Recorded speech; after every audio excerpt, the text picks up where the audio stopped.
All right, welcome back to the afternoon session, corporations. We're still on our election issues from this morning, have maybe another 45 minutes to go here.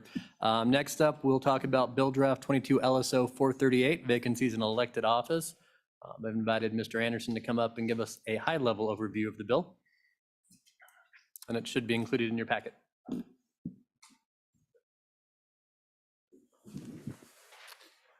Mr. Chairman, Josh Anderson, LSO. This is 22 LSO 438. This is a bill introduced last session as an individual bill. That was just brought for discussion and review by the committee. First change on page 2, Mr. Chairman. This bill in general deals with vacancies in office and how those are filled. So the first change is to the governor. Previously, the governor's term would be filled at the next general election. This would change that to be handled within a special election. The rest of going over to page 3 and 4 are just conforming changes. Bottom of page 5 is where we start to get into the real thrust of the bill. This would add previously a vacancy in the office of representative in Congress was filled by a special election. This would extend that to office of United States Senator, a member of the state legislature, or the statewide elected offices. Continuing on, there's different timelines for when those would be done, either at the next general election or during a special election. So on to page 6, it will be done at a general election if for a senator and representative, if that's within 6 months of the next general election. If the vacancy occurs within 3 months of a member of the state legislature, the Secretary of State, state auditor, state treasurer, state superintendent of public instruction, or 60 days, again, for the office of the governor. Then if the vacancy is further than that from the next general election, it would be filled through a special election that would occur, again, at different timeframes depending on what office is affected. Within 89 days of the vacancy for senator, U.S. senator or representative in Congress, 39 days after vacancy for state legislative office or the statewide elected offices other than the governor, or then the 29th day for the office of the governor.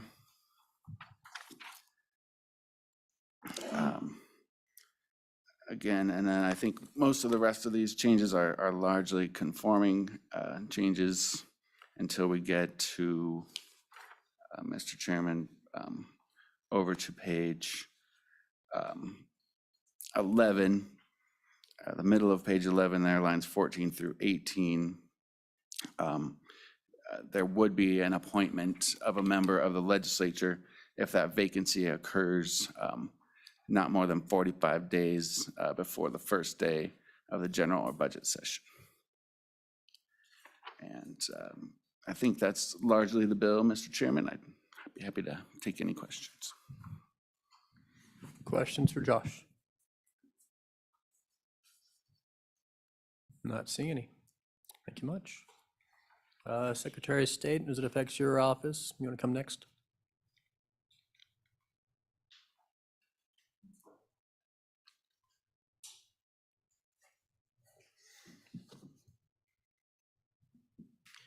Welcome back, Elections Director. Thank you, Mr. Chairman. Kai Schoen, Election Director in the Secretary of State's office. I just have a couple of comments on this bill, and my comments begin on page 6. In terms of filling the vacancy by special election, a couple of thoughts as I read through this bill late last night. And the 6-month window for the U.S. Senate rep In fact, each of those windows, a 3-month as well as a 60-day for the governor. One scenario to think about, I'm not sure how to address this, is if there's a vacancy that occurs even a couple days before that, you'd be having a special election, and then 2 days later, a general election. You could have quite a few special elections right before the general election. And just administratively, that would be problematic.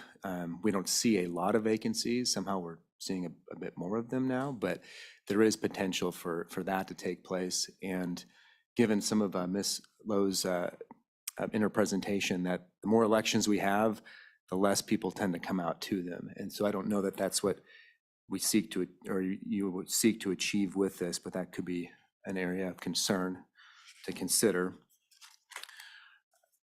The other note that I have is on the next page, on page 7, just in terms of filling these vacancies and those timeframes.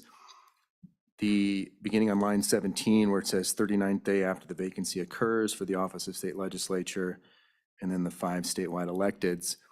We do have, as we've discussed, there's a 45-day window that is for federal elections, right? Because that's for our UACAVA voters, they need to have their ballots sent out. But our state law also requires 45 days for absentees generally. And then we have to think about generally it takes 3 to 4 weeks to program and then print your ballots. We're talking one race, so you could probably cut that time a little bit down, but that still needs to be considered in there. So I would suggest, at least for the 39th day, to get closer to maybe 65, 66 days, somewhere in there, to address both the programming, printing, and getting those absentee ballots out by the 45-day window. And it's essentially the same concern there on line 22 about the 29th day. It's essentially the same issue. If that were to be backed up, 65, 66 days, then that would likely be okay. So really, with just those 2 points, I would answer any questions the committee would have of me. So You didn't bring an amendment to address the 139-day. I mean, I think we can take care of that if we needed to, but Yeah. there's no better language off the top of your head besides just moving it. Mr. Chairman, I didn't have any language prepared. Okay. Other questions, committee? Okay, seeing none, thanks. County clerks, issues, concerns? Getting Mr. Irvin and Ms. Bartlett.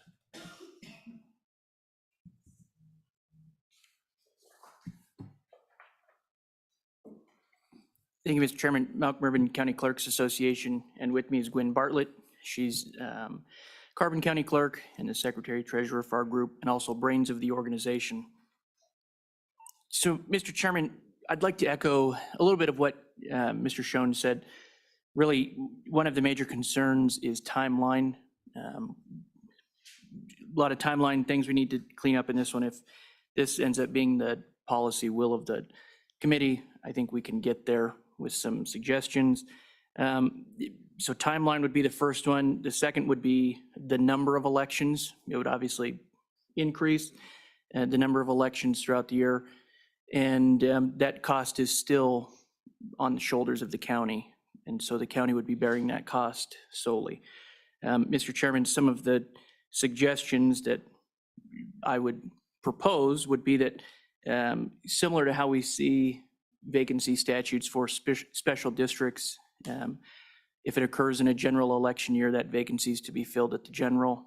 If it's in a non-general election year, that vacancy is to be filled at a special election on a date specified in 22-104. There's one problem with this bill as it's written is an unlimited potential for election dates. We know it happens on a Tuesday. That's about the only thing it specifies, but 22-104 really narrows down 3 times of the year that 4 with a March election, but 4 times of the year that you could potentially have one. So, Mr. Chairman, in the non-general election year, I think a date consistent with 22-104, and then in a general election year to be filled at the general. And Mr. Chairman, that's all I have. If Ms. Bartlett has more. Do you get a sense, and I don't know how much you work with other states, but there are policies in this realm. right? Every state seems to have their own laws on elections and of a vacancy, especially in a, a US Senator, congressional, what that timeline is. And I guess any knowledge of, are we conforming closer to any other state that does it in the same way we do, or maybe just a philosophical as clerks who administer elections, is this the right way to do it with these timelines? Or is there a better, the Clerks Association sit around and talk about the bill and say, what would be better if we did this? I guess is what I'm looking for. Mr. Chairman, the association itself hasn't had a chance to sit down and review this as a collective group. Our leadership team has a little bit, so not as a group, no. But with the suggestions I've proposed, that's what we're used to seeing with special districts, with the exception of the special election. And again, if that was the policy will of the group, then I think that's something we could do in a non-general election year. But as far as the group as a collective, we haven't had that opportunity. But the timelines as they stand as written, that the way our system is set up currently is just not possible. Other questions, committee? These timelines? Okay, thank you much for being here. Public comment on LSO draft 438. Mr. Riemann.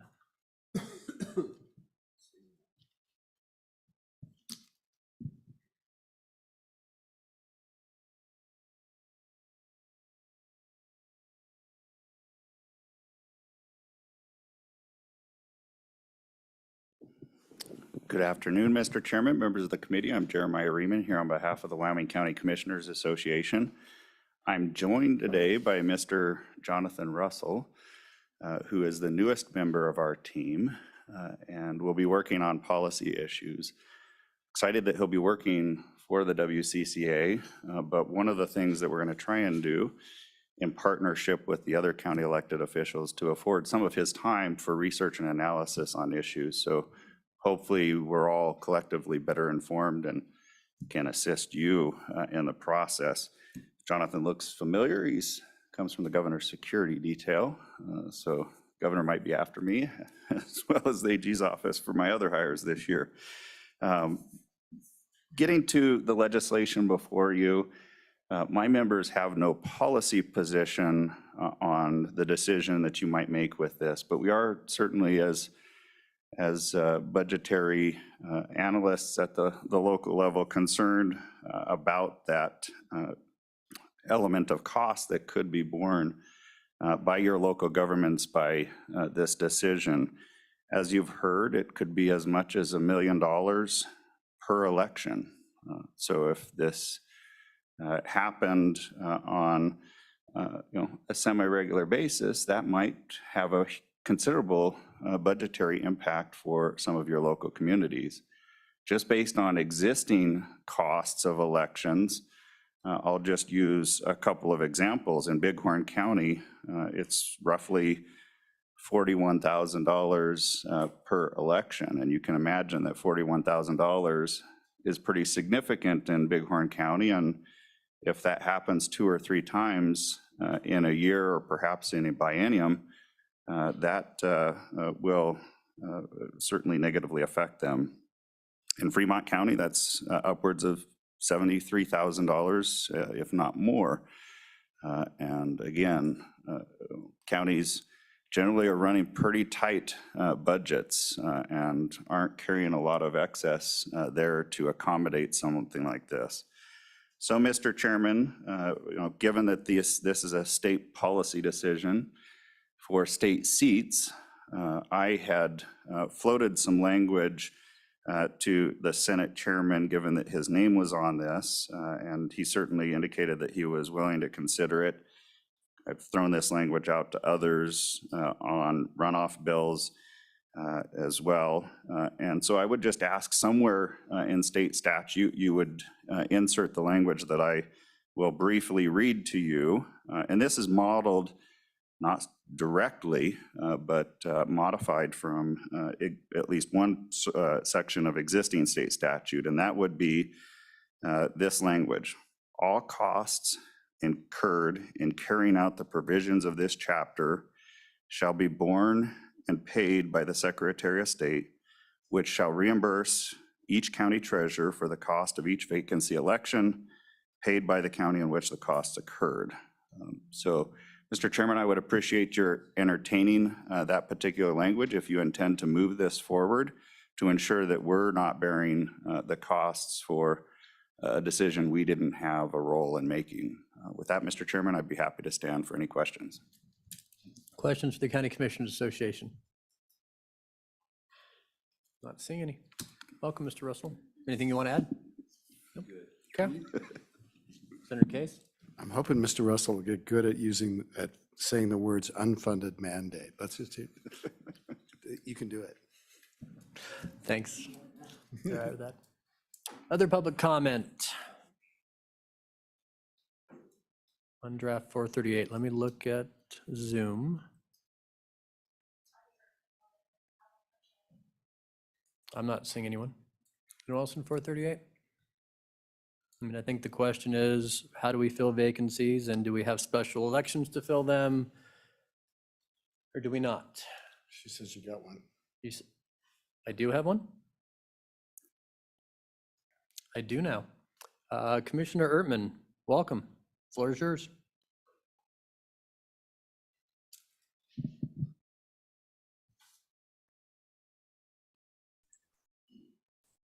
Maybe. There you go. I'm sorry, my glasses. Hey, thank you to the committee for having me on.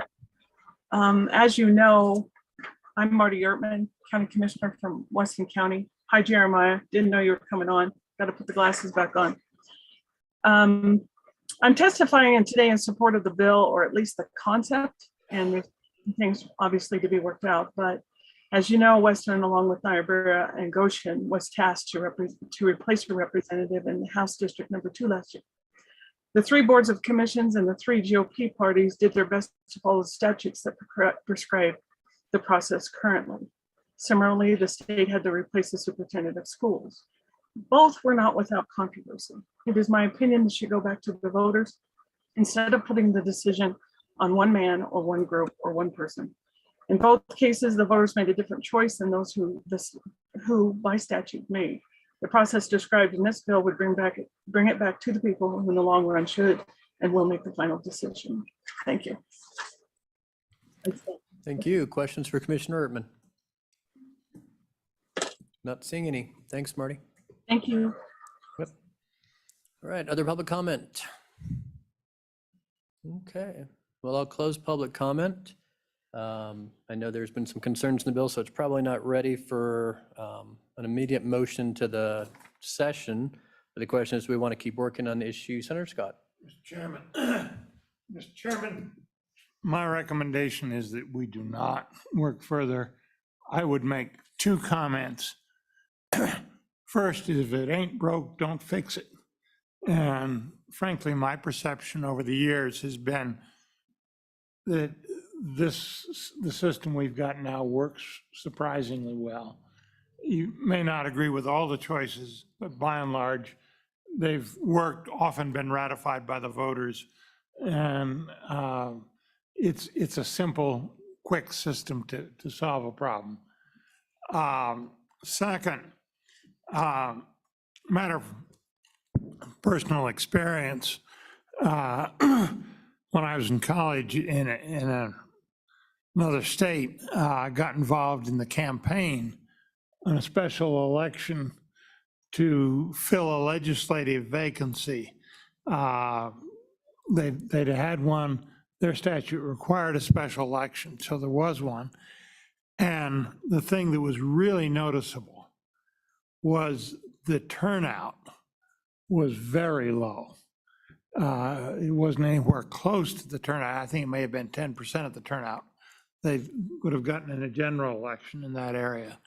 And you got, and we got, a very anomalous result in that case. The trouble with special elections down ballot is that you just are not going to get the turnout.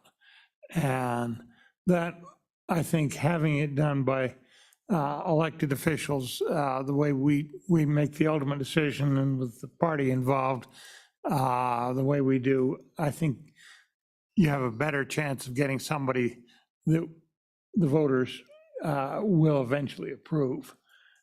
So for both those reasons, I urge just not to consider this further. I guess I would say I have some concerns that the process is working. As you just heard, we had 2 special elections or special appointments I'm aware of, one for the superintendent race. Someone who I think was second to the bottom in votes just became our presumptive superintendent of public instruction against the person who was chosen by the governor from the 3 nominees. And as you heard Commissioner Ertman, when we had one of our members resign, of the 3 people, the one that was chosen was not the one who just won the primary for that seat. And as I think we're all well aware, we have another statewide appointment coming up here sometime the next probably month, where the party will submit 3 names. Governor will select one.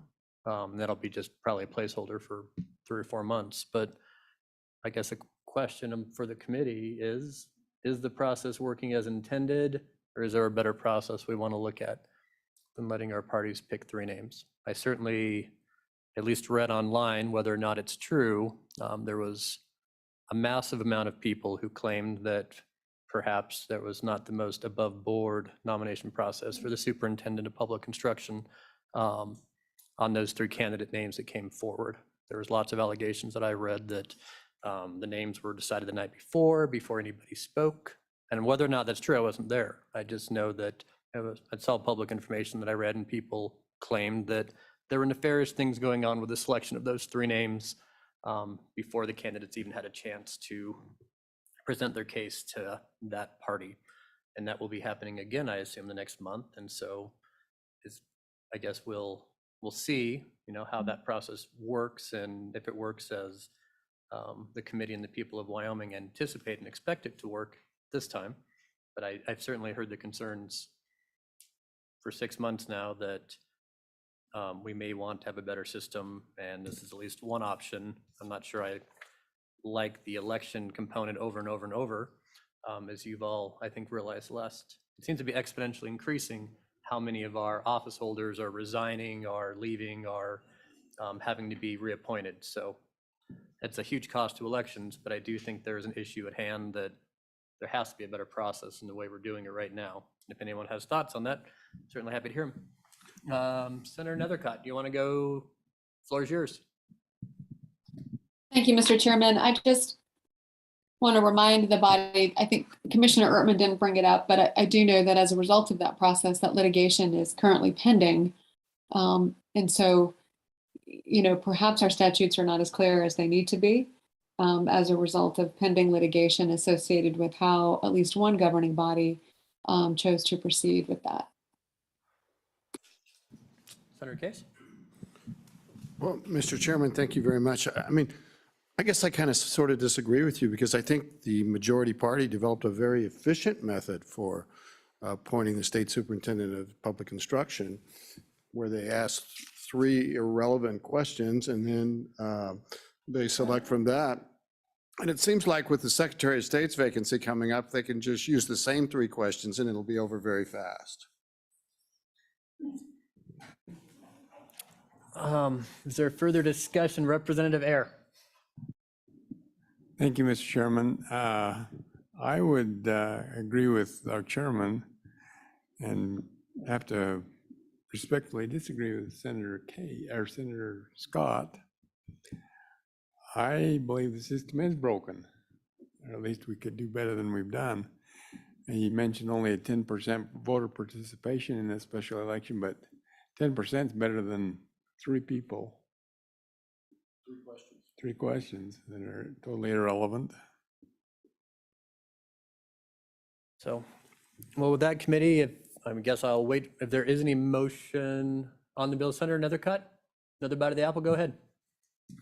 Thank you, Mr. Chairman. I do appreciate the concerns as presented by the Clerks Association and by the Secretary of State's office, that the bill has some logistical challenges to it that has to be cleared up. And so one solution may be that the committee consider creating a working group with the Clerks Association and with the Secretary's office to resolve some of those logistical questions, and continue to understand those concerns and work them out. I think with the calendar, and I think with more time for review from those sophisticated parties, that some of these concerns can be easily resolved.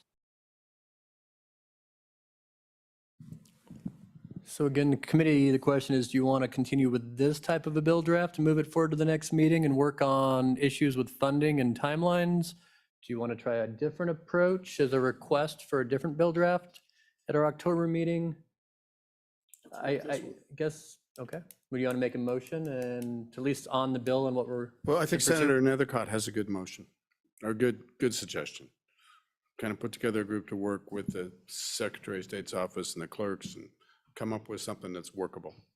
Okay, so that'll be the motion on the bill is to continue this draft as a starting point. Is there a second on that? I'm seeing nod, so I'm assuming someone will give me a second.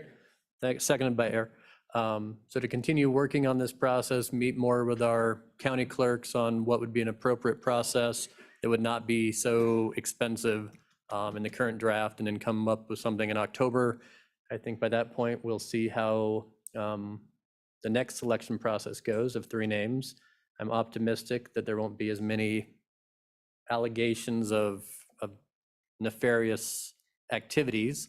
And I guess as chairman of this committee, I would appreciate if they would ask better questions that are more timely and relevant than an election issue that happened 9 years previous. So with that, that's motion. Any comment, discussion on that motion? Seeing none, all in favor of that motion, please say aye. Aye. Opposed, say no. No. Okay.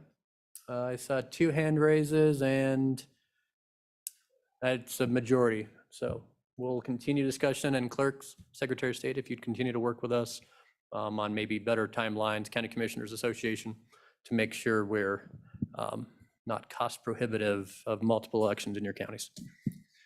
Next up, public records. This was from our previous meeting in Hewlett.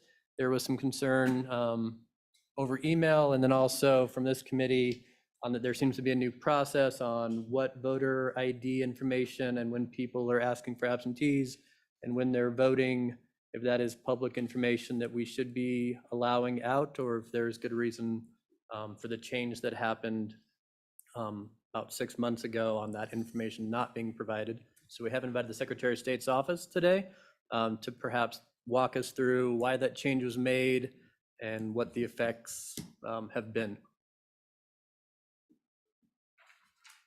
And hopefully Ms. Wheeler can be more eloquent about the situation, because I know you have received correspondence to your office you've responded to on why these changes were being made. But welcome, Deputy Secretary of State. Thank you, Mr. Chairman, members of the committee, Karen Wheeler, Deputy Secretary of State. And Mr. Chairman, if you don't mind, before we get into that topic, I did want to answer a question that was asked earlier this morning about money that is funded to corporations and finding out exactly who is behind that. So Wyoming statutes for a profit corporation require that the profit corporation file their officers and directors with us. Statutes for a limited liability company, which I will tell you those are the entity of choice in Wyoming, statutes do not require that the members or managers be filed with the Secretary of State's office. Now, a few of you may remember back in 2008, working with our office on the Registered Agent and Office Act. And that was to address that question of who is behind an entity. The Registered Agent and Office Act requires that the registered agent for every Wyoming formed entity keep what I call the key player information. That's the information dependent upon the entity type. So for instance, for an LLC, they have to keep the member and managers, and they also have to have a communications contact that is a real live breathing person with a phone number and address that can be contacted. Now, the Registered Agent Act requires that that information only be given to the Secretary of State or law enforcement for investigative purposes. Our office also has audit authority over registered agents to ensure that that information is being kept. So I hope that answers the question from earlier today.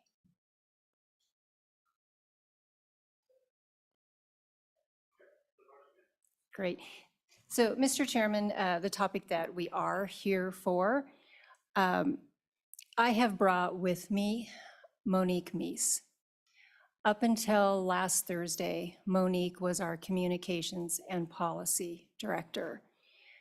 She was also somewhat of our in-house attorney who handled a lot of the legal questions before we had to go to the Attorney General's office.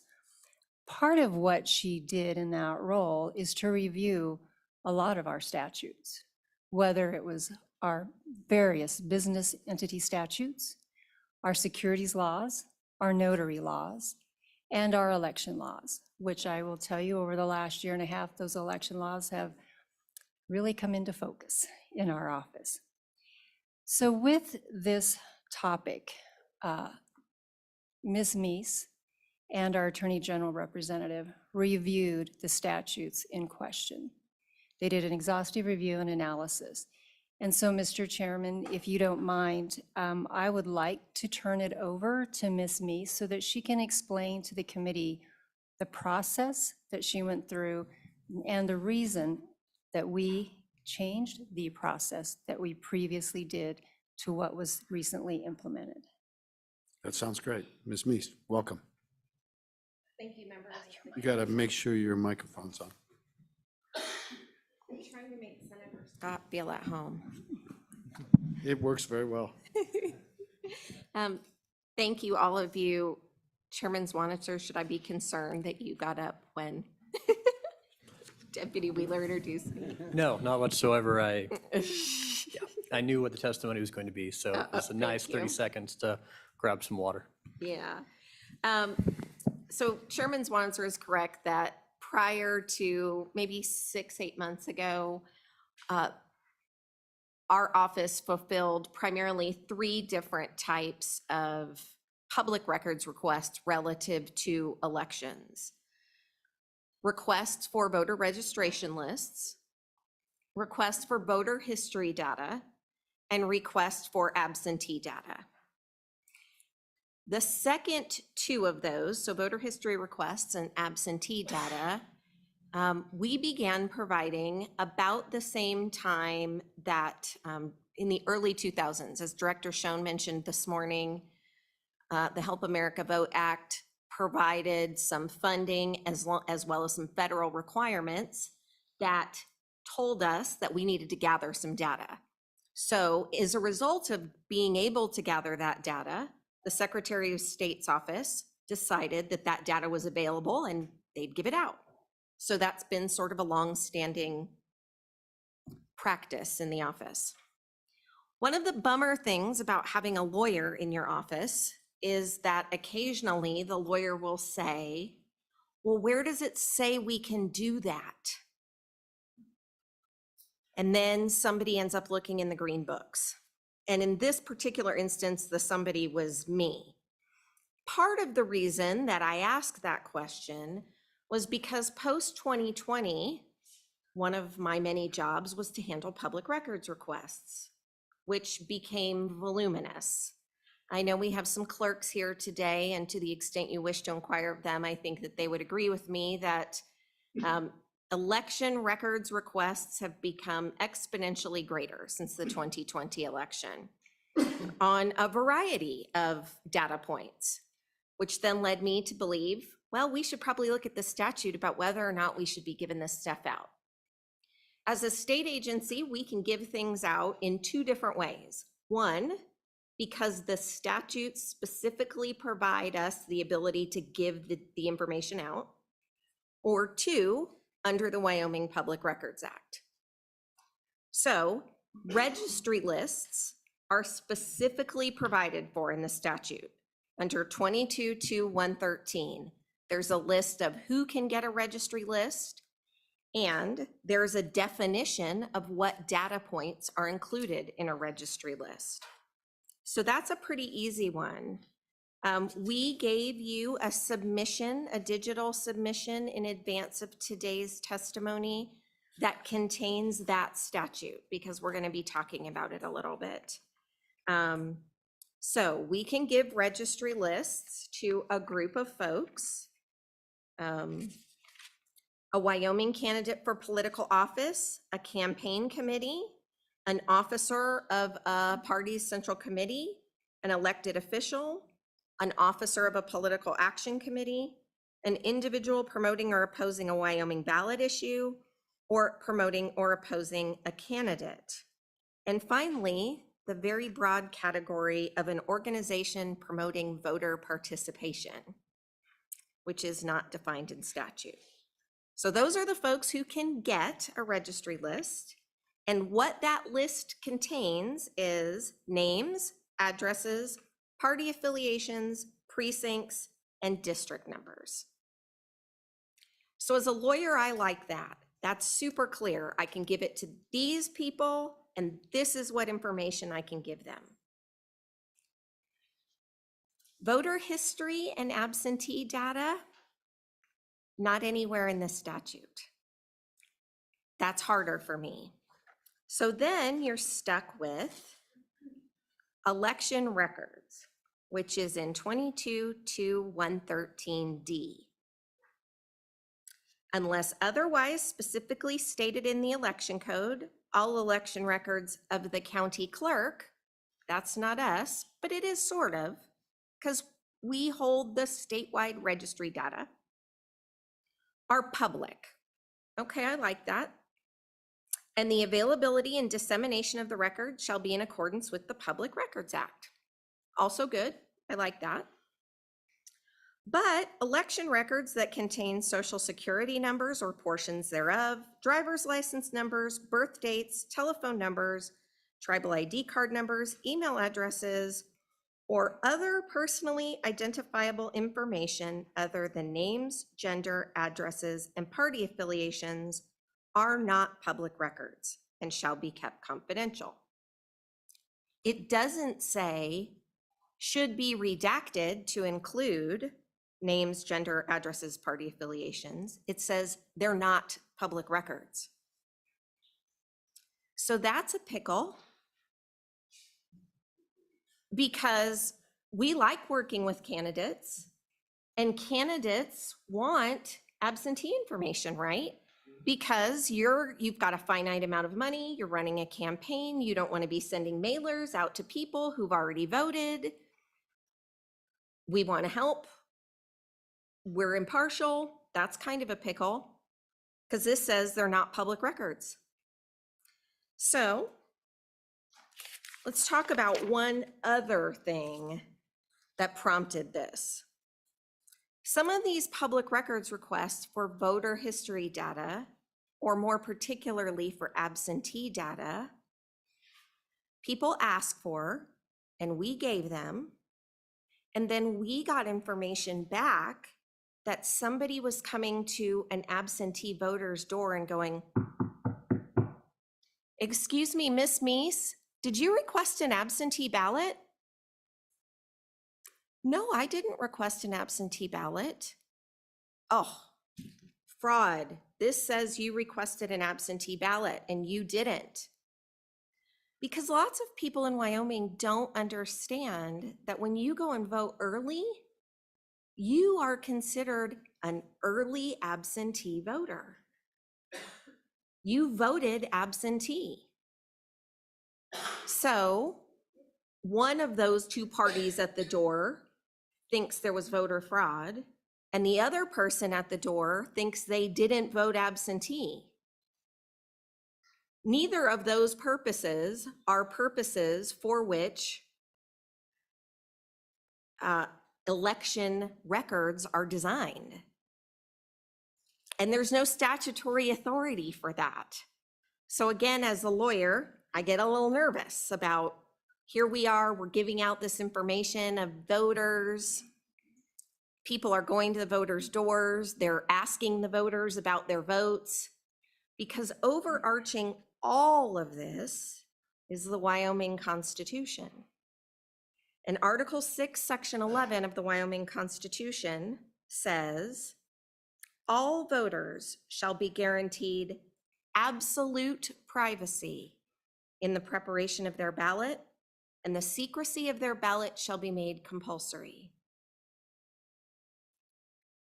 So if somebody comes to my door and asks me if I voted absentee, is my ballot absolutely private? I don't know. I mean, that's really a question for you guys. That's not really a question for me, but that's an issue. Because if we're giving out data about the day you requested an absentee ballot, the day you returned it, the day that the clerk's office binked it into the system, those absolutely are data points that are involving or touching upon the preparation of your ballot. And the Constitution provides you, the voter, absolute secrecy, not me, the government. So part of the complicating factor here is all of us, regardless of political party, probably agree, I hope we all agree, that government transparency is a really good thing. Part of what we talked about this morning was dark money and transparency and knowing where people's money is coming from. So we, the government, we need to be telling people what we're doing. And that's what the Public Records Act is designed to do. Make sure that unless there's a good reason, which some of the reasons are better than others, in my humble opinion, but unless there's a good reason, we're super transparent. We're super transparent with our government data, not super transparent with your ballots or your votes, because the Constitution says we can't be. So I read all this stuff. One more slightly complicating factor is this voter ID number. So everybody's got a voter ID number. If you've ever voted in a Wyoming election, you've got one. If you fail to vote in a Wyoming election and you get purged and then you re-register, you get your old number back. So it's kind of like your driver's license number or your voting social security number. And if you go back to the rules I read you, the rules say that your social security number or portions of your social security number or your driver's license number or any other personally identifiable information is not a public record and shall be kept confidential. So even though for Ms. Simons, it would be really awesome if she could have those numbers so that she could track research about participation over time, or she could know which Smith who lives at 123 Main Street was the one who voted absentee and which one votes in person every year. That number is personally identifiable. I'm not a computer guru, but if we had the system here, Director Schoen or one of the clerks could look up each one of your personally identifiable voter ID numbers. That would not change across time. So part of my job at the Secretary of State's office, I look in all the green books, I look at all these rules, and then I go to the Deputy Wheeler and I say, we have a little problem. We're giving out all this stuff, and it could be a potential liability for us because we're giving it out because we are the government and we are supposed to be transparent. But the data we're giving out isn't ours, it's the voters. And under the Constitution, the voters are entitled to absolute secrecy in the preparation of their ballots and in the ballots data. So that's why we sent you the letter before the interim session that said, hey, we're not going to be able to give you this stuff anymore. That's why now, if you want absentee data, you have to ask for it as a public records request. And that's why when you get it, you only get names, addresses, party affiliations, and gender if we have it. And I'll leave it to your capable hands to decide if that's how you want to keep it. But I would just caution you that in this time where people are suspect about elections as a whole, I don't know from a philosophical standpoint how comfortable people feel or are gonna feel if they know that as a voter, I mean, when I came to the office, I learned that, wow, people can get lots of information about me as a voter that I didn't know. I thought it was all secret because, you know, we have a secret ballot and all that. So you're all more learned than me, and I'm sure that you'll make a good decision about how we can.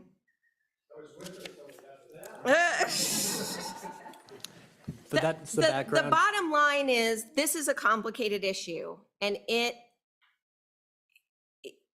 demonstrates the interplay between the rights of citizens to know what the government's doing with elections and the rights of those very same citizens to know that they get to get their ballot prepared and cast in secret. So this election season, we did our best to try and walk that fine line as best we could. And if we did it in a way that ticked you guys off, I apologize. We're eager to hear your suggestions, and with that, I'd stand for any questions you might have. All right. Have you ever thought about being a trial attorney? Just comes naturally a little Funny bit. story. I've never felt so much like a member of a jury before, but it was very good. Any questions for Ms. Meese? Anyone online? I do appreciate that thorough explanation on why the policy was changed, and I think it gives everybody in the committee a pretty good background. I know as a voter, you know, when I vote, I don't want any more political junk mail because I usually know who I'm going to vote for without all of it. But I did hear that some people asked me, why did I keep getting mail? I already voted absentee because I didn't expect to keep getting it. And some people go vote in the first couple days because they know they won't get all that mail.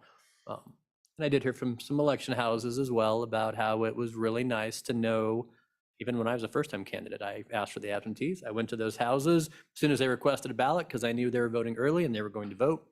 And I used that information for my advantage. Senator Case, thoughts? Well, Mr. Chairman, I'd just like to explore it a little bit more. What are the possibilities for solutions? And maybe we just don't want to have solutions. I'm okay with that. But what are the possibilities to the constitutional piece? I'm not really thinking we should amend the Constitution, not over this. But are there things short of that that resolve the problem in your mind, supposing we were to do that? Is it a problem? Ms. Meese, go ahead. Oh, and one more question. My understanding is that some counties handled this differently. Is that right or not? Did I just get that wrong? All those, Ms. Meese, good luck. Chairman, Senator Case, I do think that some counties handled it differently. And certainly that's part and parcel of the fact that the counties are their own independently elected individuals. Much like I was not the official counsel for the Secretary of State's office, I'm definitely not the counsel for the clerks. I could advise and let them know what we were doing and why we decided to do what we were doing. But certainly if they elected to do something differently, I think that probably did happen. Getting 23 of any people in a room and trying to get them to agree on something is challenging at best. So I'm sure that there was some diversity across the board in how it was handled. And I guess to throw it back in your lap a little, when you say this problem that you would like a solution for, what specific problem is that? You want to make what type of data available? what would you like to see? Well, I'm not exactly advocating, Mr. Chairman. I'm just trying to explore the corners of everything you talked about. So for example, you talk about the constitutionality and absolute privacy. You could interpret that to be how you fill out your ballot, who you vote for. That's it. Not whether you requested one, not whether you live at such and such address. Maybe it involves the voter ID number or not, but you could interpret that short of where you are on that. And if you did, are there statutory things we could do to make this information available? And then, is that worth doing? I'm not convinced one way or the other. So let me just throw that back at you a little bit. This is fun. Go ahead, Ms. Meese. Thank you, Chairman, Senator Case. I think the sticky wicket part of this She's is always got these sticky wickets. the absolute privacy in the preparation of the ballot. I think if that piece wasn't in there, you might have a little more wiggle room in terms of, for example, I don't necessarily, I think you could, if that wasn't in there, you could say, yep, we'll make available, one of the enumerated things you can provide is the date absentee ballots were requested or the date absentee ballots were returned, because those are the things as a candidate that you want. The problem isn't really the fact that the clerk prepared an absentee ballot for me. And this is your decision to make. That's the great thing about being a lawyer. I find the holes and then you're supposed to patch them. Yeah, and since you don't work for the Secretary of State's office anymore, you can help us out. Right. But Mr. Chairman, can I work in this just one more follow-up? So absolute privacy in the preparation of your ballot. When I hear that, I hear that you get your piece of paper and you're allowed to fill it out and nobody looks over your shoulder when you fill that out. I don't hear that you can't, because in the election, everybody watches me walk over and get a ballot. It's a piece of paper that I carry over to the privacy booth. So that's where the absolute, so people see me go into the bill, see me take a ballot, see me walk over to the deal. They can watch me walk over and put it in the machine. Now, if there was an interpretation of absolute privacy in the preparation of my ballot, I'd have to go in a dark room, maybe take one or not take one, maybe fill it out or not take one, and put it in a machine or not put it in a machine, and that would be absolute privacy. So using that analogy and taking it over to the absentee process, I'm not getting to the exact same place that you are. I'm not saying that you might not be right in a policy sense. I'm honestly, just felt good to be lawyer for 2 minutes. I'm assuming that's all agreeable and not really a question, unless you want to respond. To the extent that that is a question, I will say this. My role was to, until last week, which I parted with much sadness, protect Deputy Wheeler and all of the great people who work at the Secretary's office. So sitting in my chair, I should read this sentence as broadly as I can, because I want to protect my office from someone who is upset or might have a claim of action against my office for giving out information that's constitutionally protected. That's sort of where you all come in, because you all get to give some cover to the state agencies by saying you see it differently than me. And so you're going to include in the statute a provision that says we can give out this part of information, that we can give information to this extent. And then that provides cover to the people who are giving out the information. And Mr. Chairman, if we propose that solution, someone could argue the constitutionality of it down, it's possible, but it's not on its face unconstitutional. So it's a policy decision. I think so, yes. Lots of comments. It's 2:20. We may be here a while. Senator Scott, go ahead, and then we'll go to Representative Burt. Senator Mr. Chairman, two comments, the last one of which is going to be a question. First, let me say, I think Senator Case has got the constitutional interpretation exactly right. And I think the other one could lead to fraud problems if you have to keep too much of that information secret. Second, if I didn't see any substantive problems with the system that we were using, and it does have the advantage, it cuts down the price of the campaigning cost of elections, which I think is worth doing, Mr. Chairman. And it does allow for better opportunity for people who are running to have actual contact with the voters, which I think is, Mr. Chairman, a good thing in terms of people making informed decisions. So my question to the Secretary of State's office is, if we were to enact a statute that's essentially codified the old system and said you can do this, what kind of problems are we causing if we do that? Ms. Wheeler, go ahead.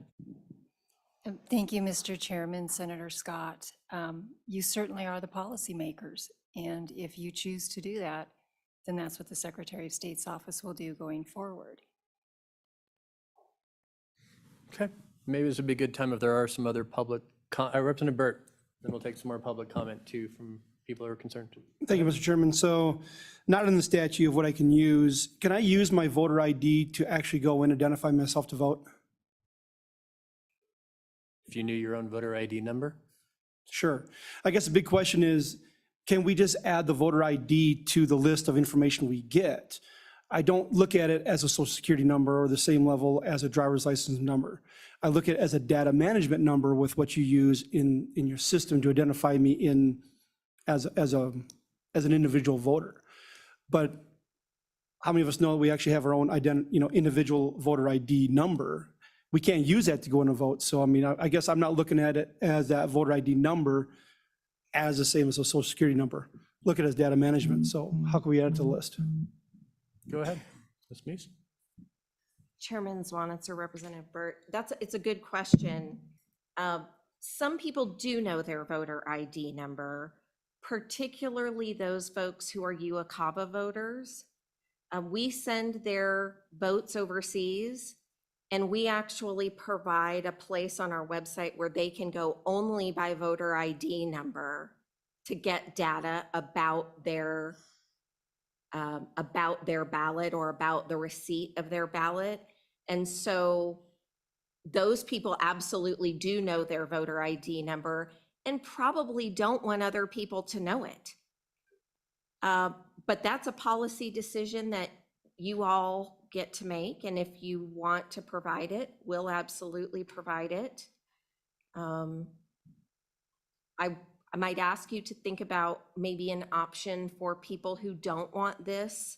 There is a very small carve out for those who wish to be confidential voters, but perhaps an opportunity for people to opt out who maybe don't wish to have their information shared. Because if you happen to be a voter and you don't want all that information shared, then what do? Don't vote. But that's you get to decide, and we'll do what you decide, because that's how the separation of powers works. Okay. Let's take any other, I think we have enough chairs, so one of you can certainly stay. If they're in public comment, go ahead. Come on up, Gail. Oh, Senator Nethercott, did you have a question? I'm sorry, I missed it. You good? Does Russ go?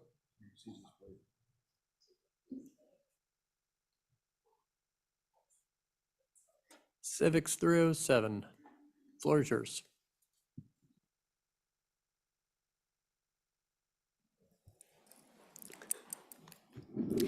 Gail Simmons, Civics 307. So, Mr. Chair, the first thing I want to say is that while I raised the issue of not getting the reports that I had before, I want to commend the Secretary of State's Elections Office. It is always better to err on the safe side and come back afterwards than to open the door and then wonder why you can't get it shut again. So while I may have been the first one to bring it up, I do want to say that I appreciate the fact that that's what was driving it. So the first thing is that on the voter ID, as was identified previously, and I believe, Mr. Chair, that the point that that was made about that voter ID being used in a specific online capability to identify, that probably, if that is a concern, first of all, I think the number of, is it called Yokava? Of those voters is very, very small, and that could probably be taken care of quite easily with a second level of verification, so it's not just the voter ID.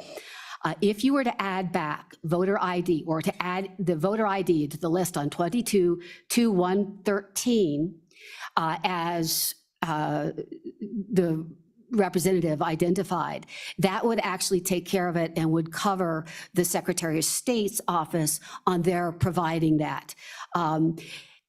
Other than this one instance, it is not used for any other reason. It's solely a unique database identifier, so that if somebody gets married and changes their last name, or gets divorced and changes their last name, or changes their name for any reason, or there's two Tom Smiths throughout the state and they both end up moving into Douglas, you've got a unique identifier. So that is the primary purpose, is best I can tell. There has been a concern expressed about the misuse of this information, and I agree that that is a significant concern. I don't think the answer is to eliminate the availability of information to everyone. It is to put some teeth into identifying what are unlawful or inappropriate uses of information and going after those folks. So rather than shutting everybody down, regardless of the reason for their usage, better to put some teeth in it there. That would be true for absentee voting, and I would say limit that just to candidates, candidate committees, and individuals promoting voter participation. And I'll get back to how I've been using that in the past. And then the same thing on voter history. Voter history should be for no other reason than voter participation. If somebody is not voting in the primary but is voting in the general, if we can't identify who that is, how do we have that conversation with them to try to change their actions? So all of the analysis that I've done, that I've been providing to you all in the last several years, has all been dependent upon a unique voter identification. So when I identify the degree to which, all the way down to even a precinct level of participation, of the fact that I could tell you that the number of registered Republicans in the state who stayed home in the 2020 primary exceeded, those who chose not to vote, exceeded the total number of registered Democrats in the state. I did that because I have a database where I can link in those voter ID. So the information that's available. One of the things I did 2 years ago, as a completely independent from anybody else, is that I wanted to encourage people to participate in the primary election in my county, and specifically in the party that I belong to. And I sent out at my own expense 2 different mailers. One of them that went to everybody, that encouraged them to vote down tickets specifically for precinct people, because the data that I was able to pull showed that people were voting and they weren't voting for precinct. And yet the parties say that they represent all of those folks, but they're not voting. The second one I sent out was just to people who do not vote in the primary, encouraging them to vote. So I guess when you're looking at policy, I think one of the things you're always considering is how do you balance the needs of the public with the individual? And I would say that our ability to increase our voter participation, I don't have it for 2022, but I can tell you that in the primary elections from 1970 something on, we have continuously gone down, and we are only 30 to 50%. So please add that one in, put some parameters around it, and let's get people voting. So Simmons, a specific request then is if you would put in a specific request for the committee. Yes. Please add the voter ID to the items that are available on the registry list in 22-113, and I forget which sub, like D or something like that. Yep. But it's the registry list. The voter registry. Sure. Or while you're looking that up, or do you have the answer off the top of your head? Do you want to look at the statute for a sec?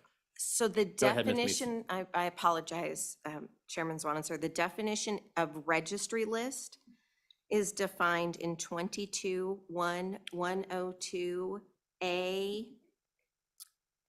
I'm going to say 29, it's XXIX. And so it currently provides names, addresses, party affiliations, precincts, district, and district numbers. So you certainly could add back voter ID. That would limit the number of groups of folks who could get it to those folks who are entitled to the registry list. But then they would have it. And then the Secretary of State's office would be covered. Cool. Yep. Question for Gail? Just to follow up, you'd be clear with the information, whether they have voted, whether they returned the ballot and all that? How do we fix that? Chairman, Senator Case, so that's a question about absentee voter data. So that would probably require some additional work in 22-113D. Right now, it's not information that It doesn't exist, yeah. Right. The directive. And essentially, another interesting point is, so we have this report. The report has lots of information that is considered personally identifiable. So part of what I met with the AG about was, is it better to just say, nope, we can't give you anything? Or is it better to take man hours from the Secretary's office to try and redact that and give candidates something? And so we went with Plan B, still much to the chagrin of most candidates. So, Sure. But that's the section, 22-3-113D would need some work. And I don't disagree that putting sideboards around who's entitled to that information might be helpful. Mr. Chairman, did staff get that reference so we could work on an amendment? Okay, thank you. Mr. Chairman, Go ahead. I don't know if this is the time to do it. I'd like to, we entertain a motion? Nope, we don't Not have yet? a motion on the bill yet, and I still have public comment. All right, But you save it for the appropriate time, and I'll call on you first. thank you. Any other people wanted to speak on, I guess, the issue at hand on voter ID information? I know at least more of you out there have issues with it because you've talked to me about it. But if you don't want to come up and talk, that's fine. Any other public comment? Senator Nethercott. Thank you. I just have a quick question. Back to the concern presented by 307 Civics and concerning the definition of the registry list. Just because I don't have the information directly in front of me, when were voter ID numbers created originally? And when was that statute also created for registry lists? Was it an oversight, or did the legislature at that time intentionally decide to omit voter ID numbers? And if so, it'd be interesting to have a more robust conversation potentially around that policy consideration, if anyone knows. Thank you. Ms. Wheeler's coming up. Today might not be the day for more robust conversation after being 2 hours behind, but Ms. Wheeler, you've been at the office for a little bit. Do you remember when all this stuff came around? Oh, sadly, Mr. Chairman, I've been there 37 years. Not sadly, it's been a great 37 years. So, Mr. Chairman, the statute you're looking at, I do believe, was adopted in 1973. And the voter ID would have come into place after the Help America Vote Act was passed in 2002. So you have a 1973 statute, and we're looking at information that is somewhat available, can be produced on a completely different system than what the statute was originally intended for. So I think the question was, do we believe it was purposeful or just the world's changed a whole lot more in 20 years about what people can get access to and tie things together, and voter ID numbers really weren't a big deal out in the campaign world in 2002. Mr. Chairman, they certainly didn't even exist in 1973. And in 2002, until I would say, I'd have to refer back to a few people, but I don't think people even knew they existed. I think for those doing research, it is helpful, but I don't know as though it's helpful for candidates. And I think that was the intent of the law in 1973, was to help the candidates. Now, granted, in 1973, the law did not address absentee. Absentee did not even come to play in the conversation until our voter registration system was built. And it was under a different administration that, to be helpful to the candidates, that our office gave the absentee voter information, which was great. But I can tell you, we are seeing misuse of voter information, and that is what prompted us really to start looking at what the statute says, what we make available. Okay. Thank you for answering Senator Nethercott's question. Any other public comment on this issue? If not, we'll close public comment, and I don't know if anybody wants to make a motion for this committee to consider a change in the law. It doesn't sound like the Secretary of State's office is planning on revising their rules and regs without a statute change. I think that's fair to say. So if anyone would like to propose a bill draft and see if we can open it up some, certainly happy to entertain it. Senator Case. Well, Mr. Chairman, I would propose a bill draft just to be considered at our last meeting that would incorporate the two things, the adding of the number for the voter ID to that list, and then also having specific direction about absentee ballots. I hope I incorporated, got everything. I hope so. I did promise Representative Byrd he would have first bite at the No, motion. but I'd give it to him, just to have the Libertarian Party have that glory. Would you like to second the motion, Representative Byrd? Sure. And tomorrow, if you'd like to sit closer to me, that would be helpful. All right, so the motion on the table is to prepare a bill draft with those two incorporated suggestions in 22-1, 102A29, I believe it was, and then 22-3, 102. And then I would guess, Mr. Anderson, they could be separated in the bill draft, that if we only wanted to pursue one of them, we could easily amend it out. Is that generally the motion, everyone? All right, other comments? Senator Boner. Just a clarifying question on the motion, Mr. Chairman. And the part regarding the absentee ballots, what exactly would be the policy decision there? That everything would be publicly available, the fact that the ballots went out, or the fact that they've been returned would just be all the information, or we want to make part of that information not available to the public? Once again, the discussion is striking a balance from a policy perspective of the privacy of the ballot versus, helping candidates understand who is already voted. I just wonder if there might be a middle ground we might be able to find there. So, but I have to understand what the exact motion is, or if we just want to have that discussion at the next meeting. Mr. Chairman. Go ahead. I'll do my best. I think the problem is that in the past, you knew who requested a ballot, and you knew if they returned a ballot or not. So I'm trying to get to there.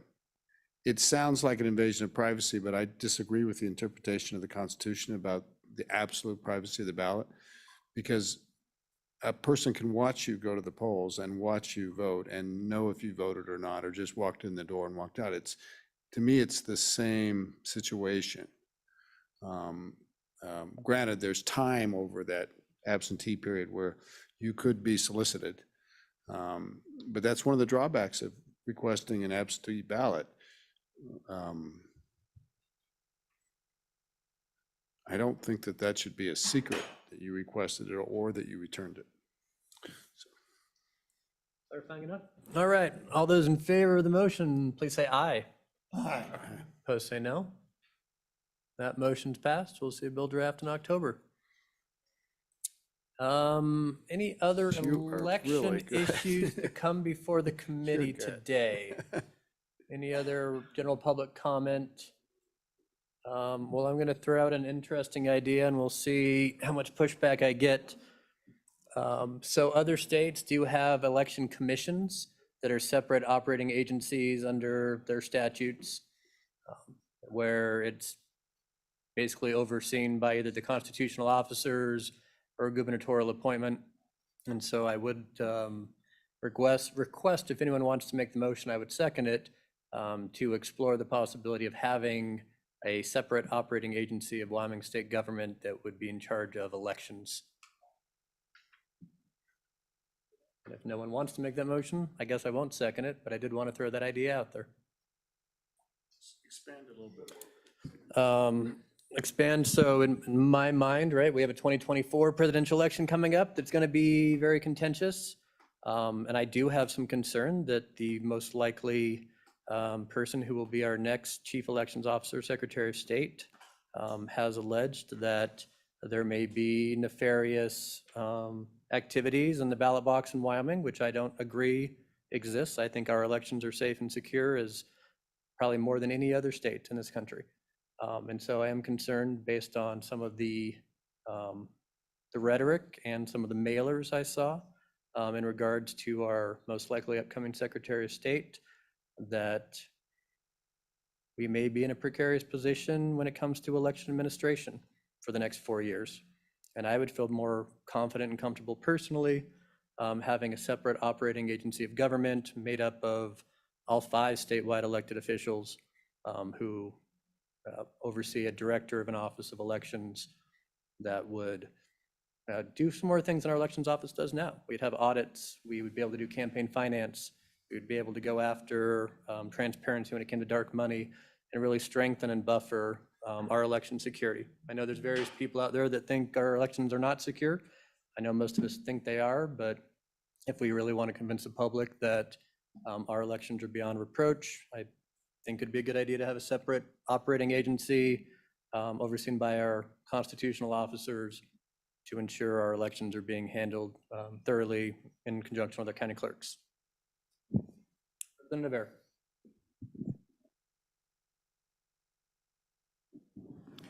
Thank you, Mr. Chairman. You said there were other states who had such a commission. How many, and are they working well?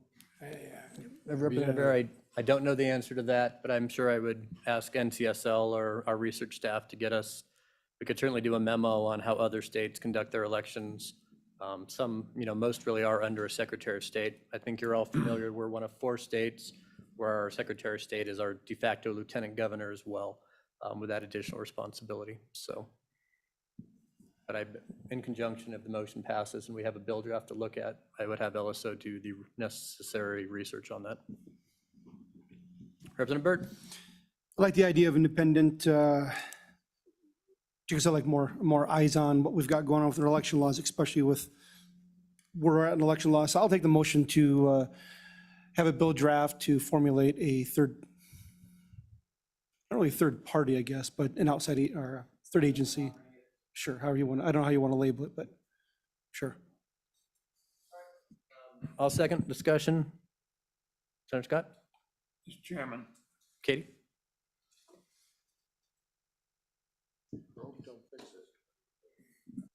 Yeah. Mr. Chairman, on and against the motion. We've been down this road before in the education area and the consequences were most unfortunate. I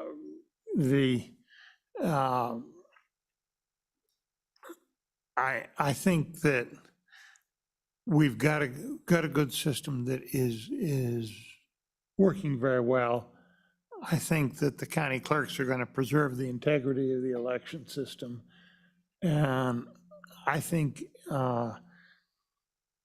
in the majority of the voters that voted for the gentleman that won the Secretary of State's primary, if that's confirmed in the general, would feel insulted if we tried to take, and I think rightfully feel insulted, if we tried to take a major portion of the responsibilities away for the guys who even had a chance. So is say the experience we had with this issue in the education area was quite unfortunate. I think we ought to learn from that. Appreciate that. Representative Burt? Yeah, just a quick comment on that. With all due respect, I think that the state wouldn't be sued from the education sector out there if it was working the way it was intended to. So I do like the oversight, and at least we could at least bring a draft to look at it and have a discussion instead of shutting it down before we can even debate. Further discussion, committee? Seeing none, all in favor of that bill draft for the next meeting, say aye. Aye. Opposed, say no. No. Okay, sounds like that has passed, unless anyone wants to call division. Yeah. Okay, all those in favor of the motion, raise your hand. 2, 3, 4, 5, 6, 7. All opposed? 1, 2, 3. Okay, that motion's passed. We'll see a bill draft in October. Anything else to come before the legislature on election issues for this meeting? Going once, going twice. All right, let's take a 5-minute break and then we'll get into alcohol laws. Oh, you're all yelling at me, but I'm not sure why. Senator Nethercutt, go ahead. Hey, thank you. I recall at the beginning of this topic, I made a note that Director Schoen from the Elections Division maybe identified an area that we could codify from the Secretary of State's rules requiring the federal certification of our voting equipment. And I just thought that that probably requires additional discussion here now and perhaps a motion to do that. So I don't know if he is still present there in the room, and if so, maybe to come back and maybe walk through that with us and maybe get a motion out of that. Mr. Schoen, you've been invited to come back.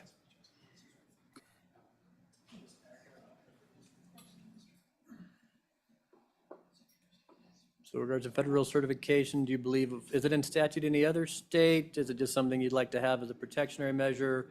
Or if we just do away with it, that'd be fine too. Thoughts? Thank you, Mr. Chairman, and thank you, Senator Nethercutt. And so, yes, currently it's in rule, and so that's obviously subject to agencies that come in and change, different administrations. Certainly codifying would protect it a bit more. And so there's several states that do have it actually in their laws. Quite a few do. Some do it by rule. And as I mentioned prior, several states don't require that at all. They have their own state certification process, their own team that actually oversees that. But the majority of the states have it either codified or within rule. Any questions, committee? Would you like to, anyone, I think maybe Senator Nethercutt made a motion to have a bill draft. Is there a second? Codify this in statute?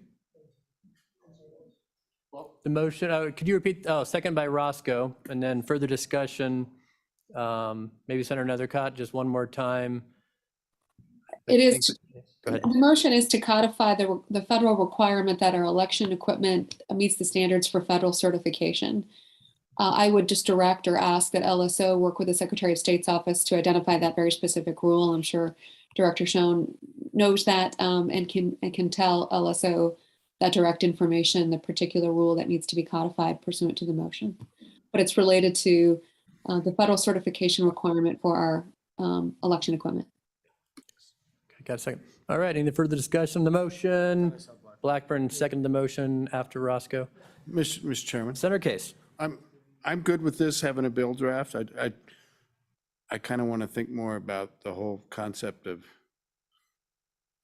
whether we want to do this or not, but I'm okay looking at a draft, but I'd like to, some states don't do it, and apparently there's not a downside to that, so I'd like to learn more about all that. I think that's fair. All right, all in favor of that bill draft motion, say aye. Those say no. No. Okay, that motion is passed. Any other election issues? Okay, now let's take a 5-minute break. We'll come back at 2:55 for alcohol.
on this side of the table. Yes, please. All right, welcome back, committee. Next up, 2 hours behind, will be liquor. Alcohol-related bills. There are 4 for our perusal today. The first one, retail liquor license fees. I'm going to start off easy into the smaller bills before we really jump. So I don't know, Josh, do you want to briefly talk about this one? I don't know if Wham is planning on walking us through, but welcome, Mr. Anderson, on House Bill Draft 129. Thank you, Mr. Chairman. Josh Anderson, LSO. Yeah, so this bill came out of our last meeting up in Hewlett. The request was essentially to remove the upper limit on the retail liquor license fee. So previously it was not less than $300, not more than $1,500. It strikes that upper limit. I then did add some language there, you see in the staff comment, just limiting the ability of the licensing authority to increase that annual fee to existing licenses and also to those transferees. Again, that's a policy choice. Just highlight that for the committee, and that's the bill, Mr. Chairman. Take any questions. Any immediate questions for Mr. Anderson? Not seeing any. Thanks for coming back up. And if there's another bill, you're more than welcome to testify from your desk over there if you need to. All right, public comment. I don't know, Wham, you want to go first, or mayors, or Wham? I don't know if you guys have this planned and scheduled on who's testifying, but municipalities, come on down. And if you want to have a kumbaya with the county commissioners, we do like sing that in this committee. But he's not jumping up, so go ahead, Mr. Fraser. Thanks. For the record, David Fraser, Executive Director, Wyoming Association of Municipalities. We have several of our elected officials that will be making comments on subsequent bills. On this bill, we are relatively agnostic if it is taken in sum with all the other bills that will be before you in the next little bit. We're okay with this in concert with the others. If it were a standalone, we might have some questions about it. But again, we're willing to stand down on this one. And okay, you're confident that if there's no upper limit, each local licensing authority will set something reasonable, and if it's too high, the voters of that municipality or county will talk to their elected officials and ensure there's a healthy balance? Or would you like an upper limit fee? I can certainly ask my mayor. Welcome, Mayor Collins, to Casper. Mr. Chairman, members of the committee, when we got together to talk about this during our WAM meeting, our initial request was not for the annual renewal fee, but for the initial fee for the license. So some of the things we heard from this committee and from the State Liquor Association was that we have some folks who spent a lot of money buying a license at market. And how can we protect their interest when we add new licenses to, especially retail licenses, to our cities and counties? And so the thought was that we would try to make sure that when a new license is issued, that it would be more at the market rate. And so we prepared some language to that effect, because what I think the LSO did was looked at the annual renewal. We're okay with the annual renewal. I mean, I'd like it to be a little higher because our cost of maintaining and regulating that is higher, and we haven't changed that fee for a long time. But the language we propose would be for any initial retail liquor license issued after July 1st, 2023, there shall be an initial license fee set by the licensing authority based on the fair market value of the license within the jurisdiction of the licensing authority, but which fee shall not be less than $300. And then that the renewal, the license fee to be assessed for the renewal of any liquor license shall be not less than $300 or not more than $1,500 payable annually and in advance. So we don't want to, once a person has a license, we don't want to charge them out of business by raising that fee. That doesn't seem fair, right? But we think that in order to protect the existing values of people who have licenses, that we ought to be able to sell those, because a license in Jackson is probably worth a lot more than a license in Pine Bluffs. And so the market should help us dictate that, and that would be, that decision will be made by the local licensing authority. So, interesting question then, Mayor. When you say fair market value, is there a quantifiable way to say what the fair market value of a liquor license is and within an authority? Because I assume most of those transactions are private and it's not officially known what, let's say, the private market might be dictating. There's anecdotal, but how would you go about getting a fair market value? You know, Mr. Chairman, I did talk to an appraiser, and they believe that there is a way to get an appraised value for a liquor license based on what they have sold for in the open market. Some of those transactions are public. Senator Scott? Mr. Chairman, with the language that's here, could you find the fair market value by asking for sealed bids and then set the fee at whatever the highest bid was and give them the license on that basis? Could you do that with this language? Mr. Chairman, through you, I think the answer directly is yes, but I don't know if that's what we'd want to do. Recently in Cheyenne, we had 11 applicants for our one liquor license that came up. We went through a pretty exhaustive process of having them come in and share their business plans, and our governing body tried to pick the one they thought would be most beneficial for our community. And so putting it to the highest bid, I'm not sure would be what we would prefer. But to answer your specific question, sir, I think we could do that.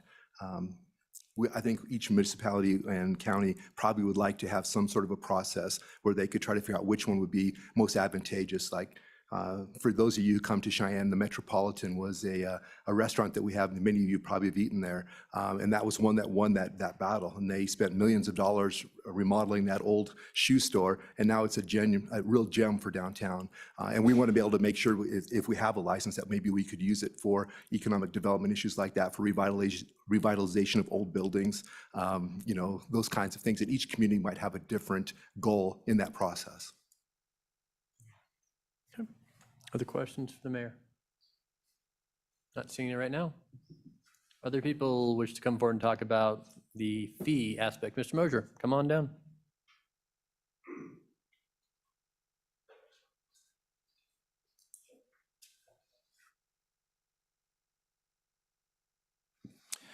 Mr. Chairman, members of the committee, Mike Mosier, Wyoming State Liquor Association. Prepare yourself. I actually agree in large with what the Wyoming Association of Municipalities stated. However, I think there might be a few. You've got an amendment that that was passed out to 129. I did give this to the Wyoming Association of Municipalities a few weeks ago or a week ago. I think there needs to be caps. I don't care what you put the cap at, but I think there needs to be caps, whether it's 50,000, 100,000, or whatever. The way our amendment works, now bear in mind, with license fee, if you call it a license fee, it has to be uniform. Wyoming statute 12-4-101, subsection D, unless otherwise provided, the licensing authority shall uniformly assess license or permit fees annually for each particular class of license and permit. And it sounds like WAM agrees with us on this, but you can't call it a license fee, you have to call it an application fee. And that's what our amendment does.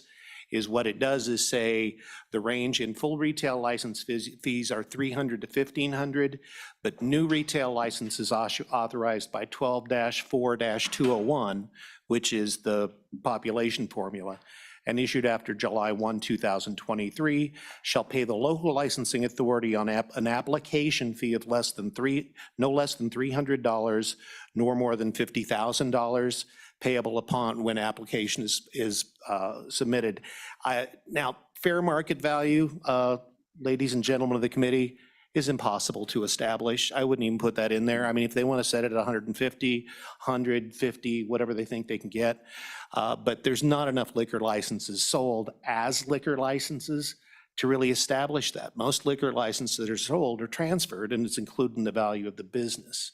And so I agree with the concept, and I agree with my friends at WHAM, but I think there's a simpler way to approach that and just say for new full retail licenses created by Wyoming statute, that they can establish an application fee. And like I said, on the handout you've got, I put 300 to 50,000. But if WHAM and the good mayor want to make it higher, don't really care, whatever they think they can get. So fair market value would be determined by anecdotal evidence or real estate evidence. They'll find out that the average license is going for 100,000, although bear in mind the vast majority of Wyoming communities, they're not going for plug nickel, so you wouldn't be able to get anything except the application fee. But in those few communities where there is a premium, this would allow them to make a little cash up front and maybe eliminate some of the people who are just looking for that golden ticket for a full retail when they really don't need one, and focus on the people that are serious about it.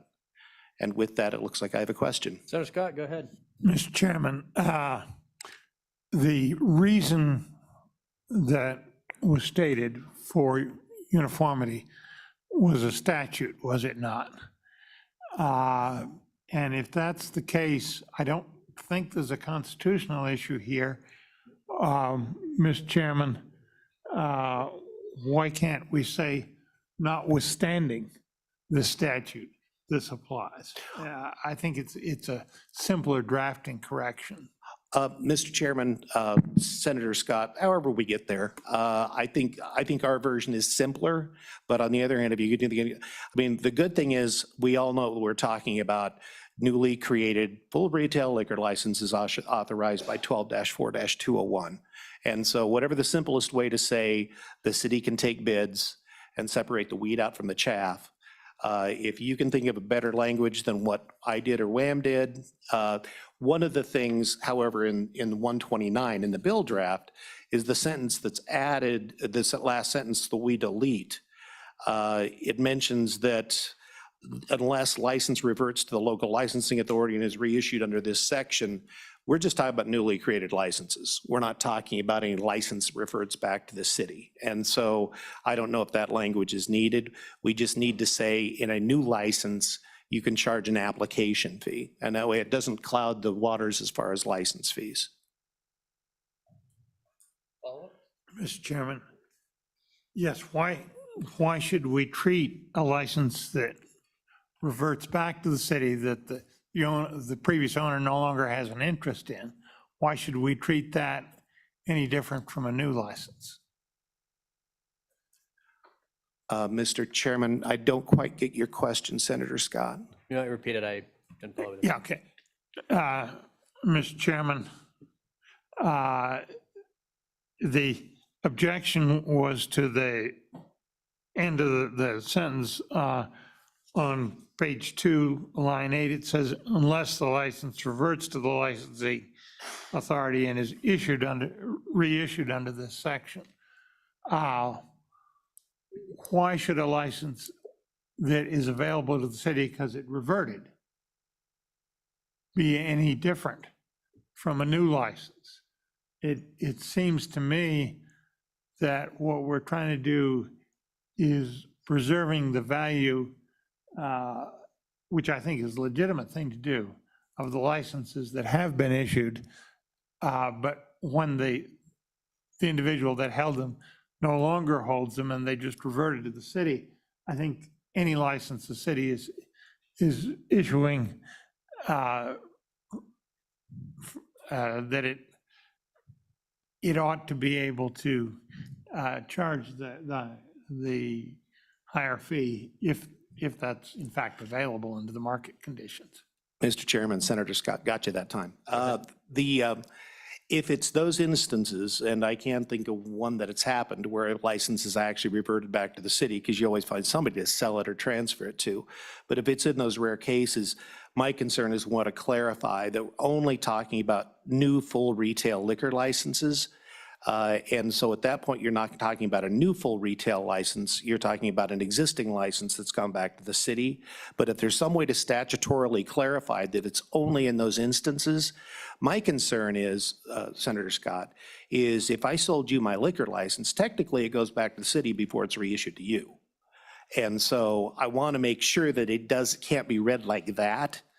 And so if there's a way, Senator Scott, we can clarify that without doing my worst case scenario, I'm fine with it. Chairman. Yep, go ahead. And I think maybe some kind of language where that if the previous owner of the license had an economic interest and was transferring on that basis. I don't quite know how to word it, but I see where you're coming from now.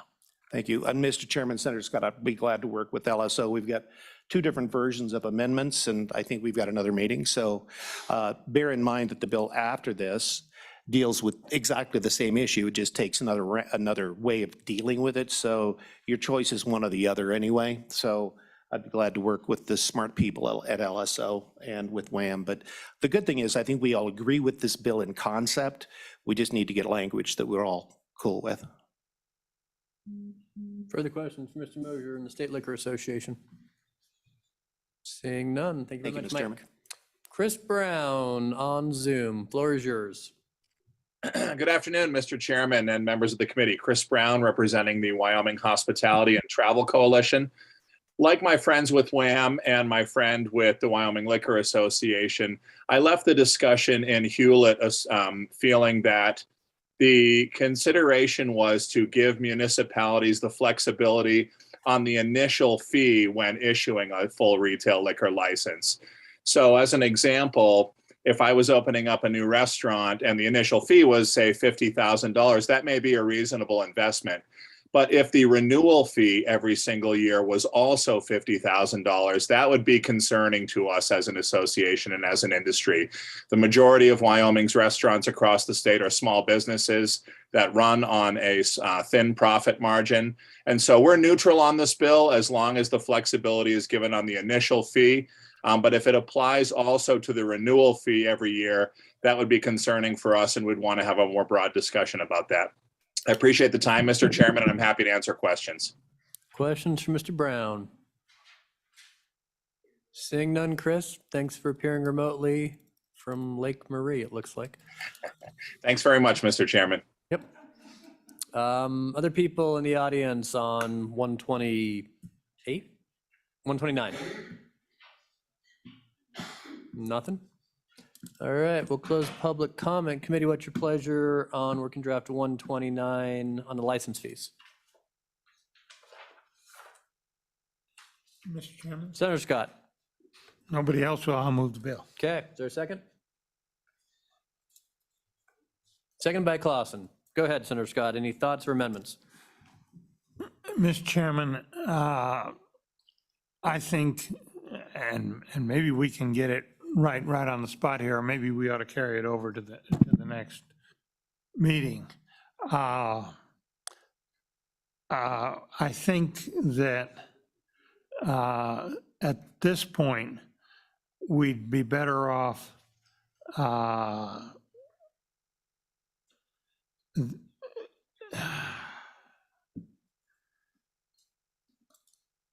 we need to, Mr. Chairman, I think we need to lay this over to next time, because I think we needed an amendment so that there's no ceiling on the initial fee, and then the annual fee comes in within the range somewhere. I think that point was well taken, and I think the unless clause needs to come out until we have a better solution. Okay, so no amendment.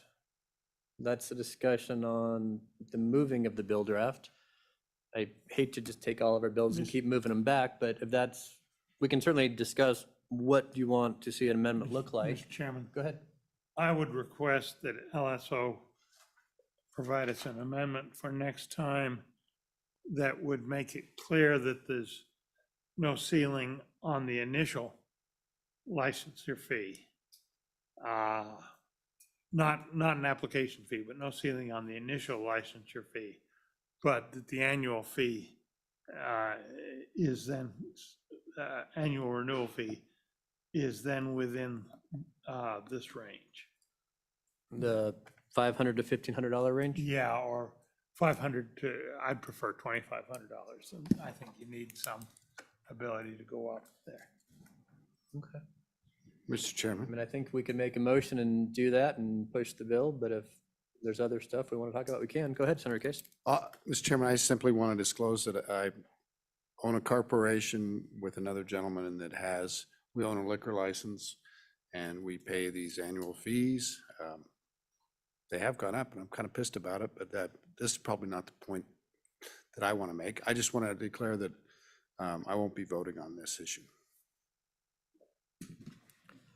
So committee, that's, I guess, the directive. If that seems agreeable to the committee and you don't want to push it today, to have LSO work in a new bill with that language of, let's say, 500 to 2,500 for our next meeting.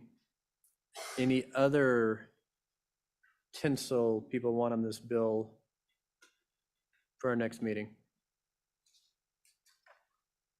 Not seeing any other amendments or thoughts from the committee, so with that, I guess the motion is just to push it to the next meeting, add a fee, and if the Liquor Association, municipalities, et cetera, would issue any comments to LSO on, if that seems reasonable, the 500 to 2,500, and still no ceiling on the initial fee at the discretion of the licensing board.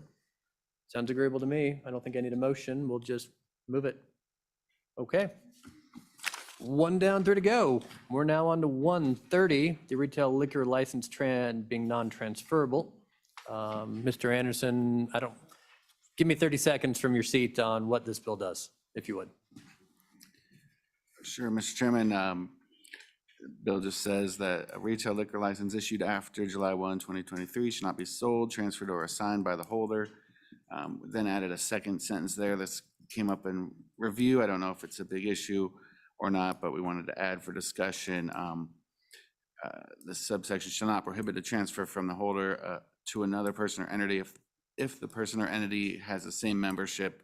Basically, if it's issued to an individual and they wanted to organize as an LLC or something. That was the idea there. Not sure if that's necessary, but that's the bill, Mr. Chairman. Take any questions. Any immediate questions for Josh? Go ahead, Senator Scott.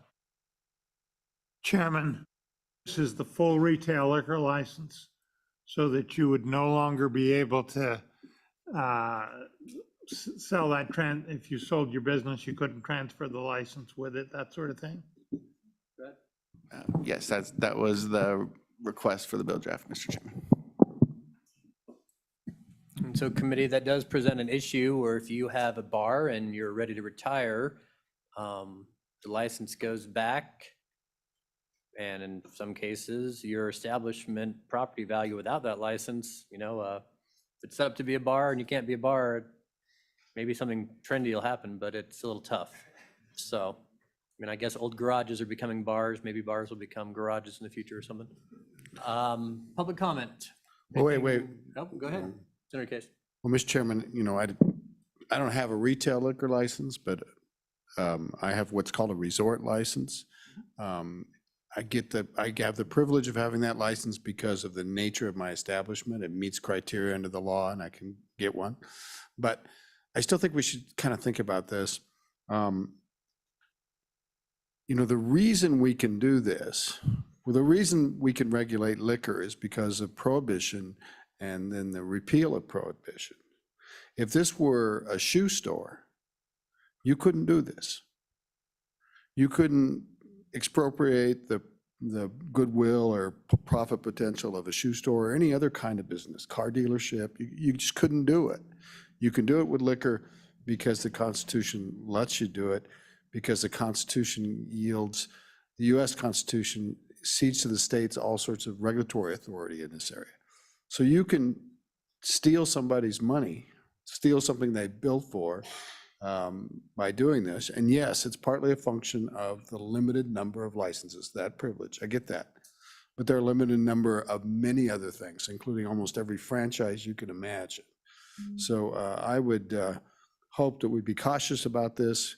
I'll be a conflict on the bill if it goes forward, of course, but I am allowed under our rules to speak to it. Okay, Representative Burt?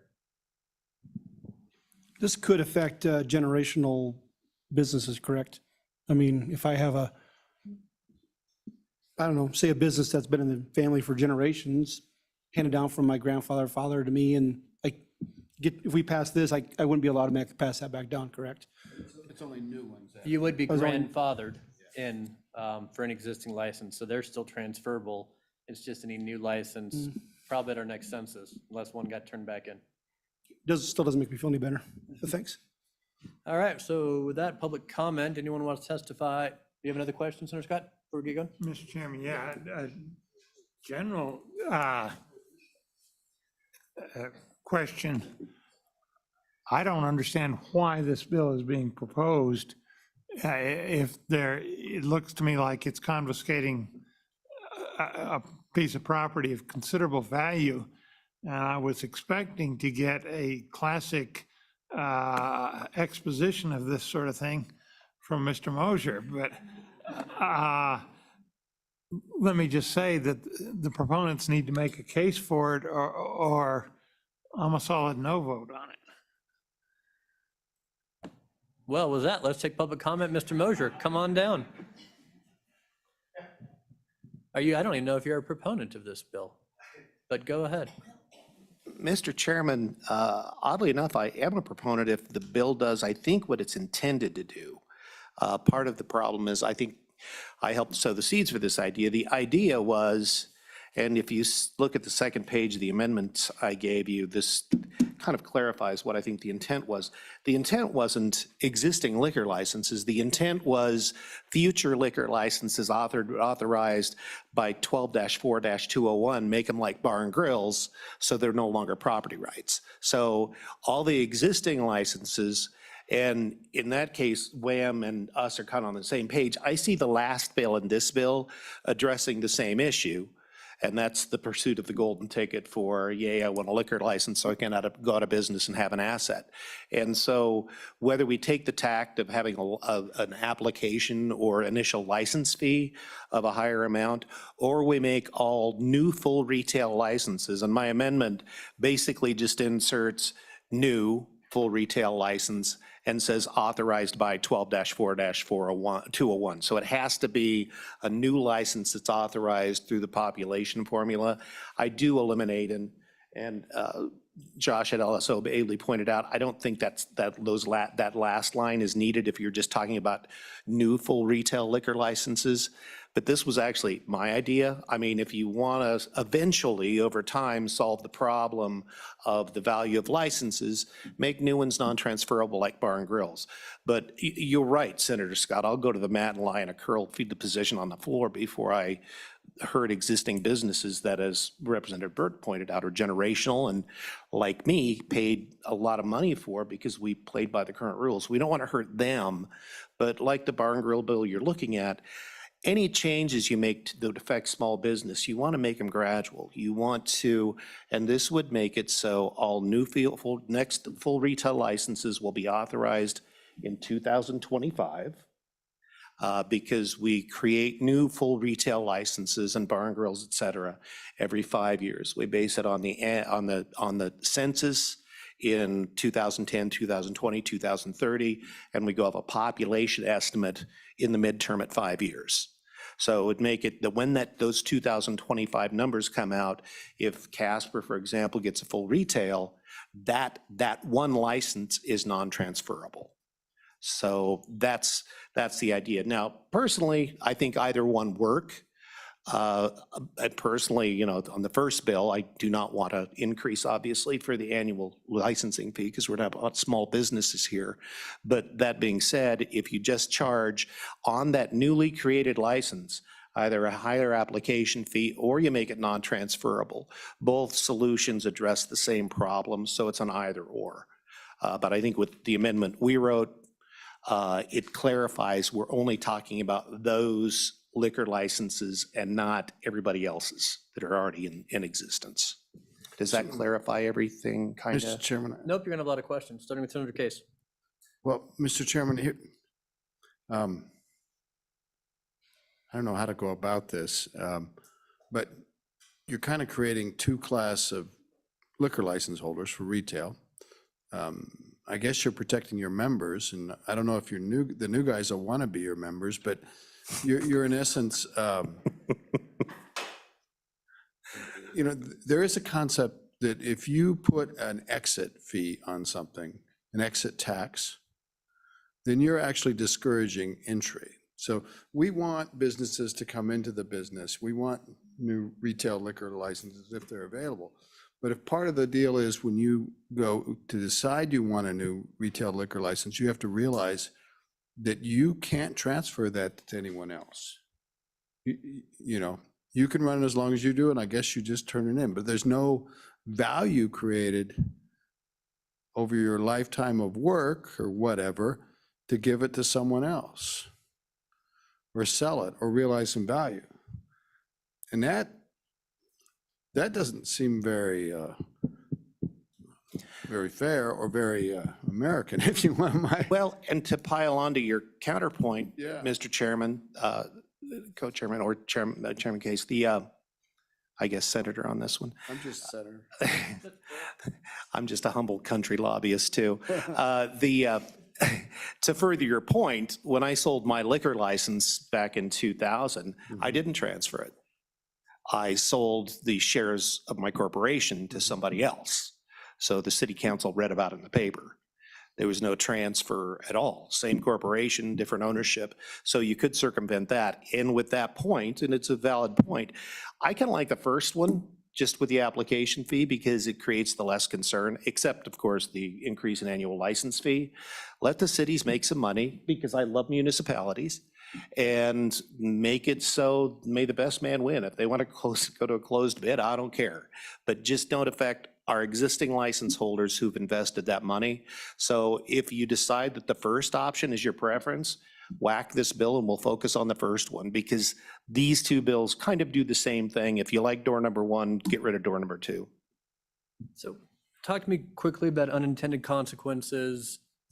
You currently, let's say, have a bar and it goes bankrupt, or you get foreclosure, or not better yet, worse yet, you have so many violations, they shut you down and they take your liquor license back. I don't know how often that happens, but I assume it has to every once in a while. Does that liquor license, if a municipality or a licensing entity takes that back for violations, would that fall into the new category because after this it would be reissued? Or is it still in the grandfathered category because the license itself existed before the creation of a new one? And how would you read that? Mr. Chairman, my feeling, and I would need to talk to people much smarter than me, all of which are sitting over there, my feeling is it would still be grandfathered because it was newly created before 2023, so it would keep its intrinsic value. And I think Senator Scott was addressing that issue when you talk about reverting back to the city. That's where the city could go, hey, I've got Chairman Zwander's liquor license because he had too many violations. It's a new one. Let's do a higher application fee. So yeah, technically, as I understand it, and Mr. Montoya, confirm or deny, it doesn't happen very often. Usually what happens is if you have a lot of violations, they'll force you to sell. I mean, cities can zone you out of existence, and I've seen it happen, or make your life uncomfortable enough or clear enough that you need to get rid of the license. Yeah, government. All right, Senator Case, another question on this one? Well, Mr. Chairman, I want to pick up the little slightly different thread. If you have a license and it's owned by a stock company and then you can sell the stock and get around this whole thing, how fair is that? I mean, really, you're treating, I mean, there's kind of an equal protection thing there, which doesn't apply. I understand it doesn't apply in this case because you don't get the constitutional protections that you get in other businesses, but to create that fiction. So I would agree with you that maybe we ought to just let this one go away. Mr. Chairman, Senator Case, I agree. I mean, because there is that loophole in more places. I think I was the first I'd heard of that actually did that, because it's perfectly legal. You're selling the corporation. But if you put caveats on such transactions, you'd see more and more of them. So with that, except for the increase in annual license fee that was just adopted, I think the first option may be a lot more clean and easy to do, and the cities will make money. Scott, got one? Mr. Chairman, we've got two bills here in front of us, same topic. My instinct, Mr. Chairman, it's just an instinct, and I want to ask Mr. Mosher about it, is that by passing one or the other without them, or passing one with certain amendments and then passing the other, we could get ourselves in real trouble. And my suggestion that I want reaction to, and I hope the LSO is paying attention, my suggestion, Mr. Chairman, is that we consolidate these two into one bill and then see if we can come up with one package that is rational, and we make sure we don't have unintended consequences between the two. Mr. Chairman, Senator Scott, I can see making one bill. My only concern is you aren't going to auction something off that's non-transferable, or charge a high application fee. I'm not paying them a plug nickel if I know I have to give it back. So I can see tabling both or killing this one and going to the other one. But my preference at this point, I mean, and I think Wham would agree, because don't you guys run off money? Yeah, I thought so. So the first bill with the application fee would probably be preferable to them if I were them. And I think it makes fewer changes to the way things are done. Other questions for Mr. Mosher on this bill at the current time? Seeing none, go ahead, Senator Case again. I'm just trying to do some housekeeping. Scott Meyer would like to testify on this issue, and we're trying to figure out how to get him in here. So I just sent him Katie's email, and then he needs to connect with her, and then you could let her in if it's okay. Well, front door of the building's unlocked if he wanted to come. Well, But if he comes online, we will. he's an attorney, so he's not very bright to figure all that out. Oh, wait, maybe he is. I know he's listening. Are you done? I think we're done with you, Mr. Mosher. Thank you, Mr. Okay, Chairman. other public comment on this bill? Ms. Coons?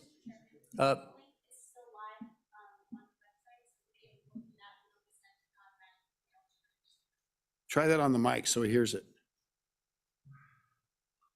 Go ahead, Ms. Talbot.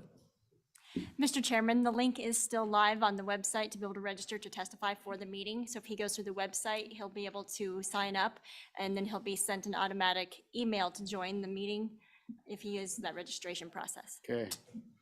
If I decide to let him in. Welcome, Senate President Coons. And a lawyer. How are you? Mr. Chairman, members of the committee, thank you for taking my thoughts and testimony on this particular bill.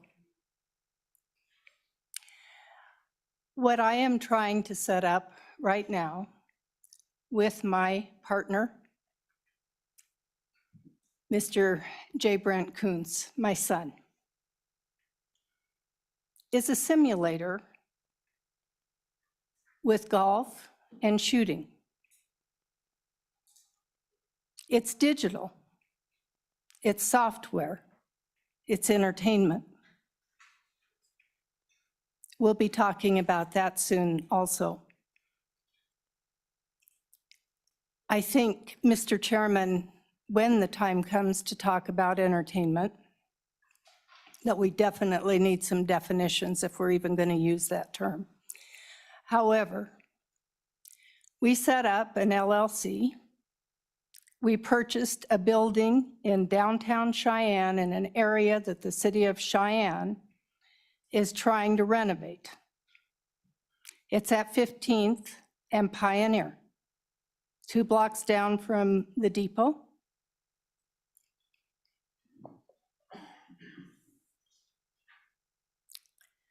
We were one of the 11 who applied for the license. We did not receive it. And frankly, we shouldn't have, because we didn't comply with what was required. We had no intention of setting up a packaged liquor store. We're not a restaurant. We're not catering. So we didn't have an option. The club license that would have fit us is for nonprofits and required that you have a clubhouse and a driving range. Well, we could argue that simulators provide a driving range, but it certainly doesn't provide a clubhouse.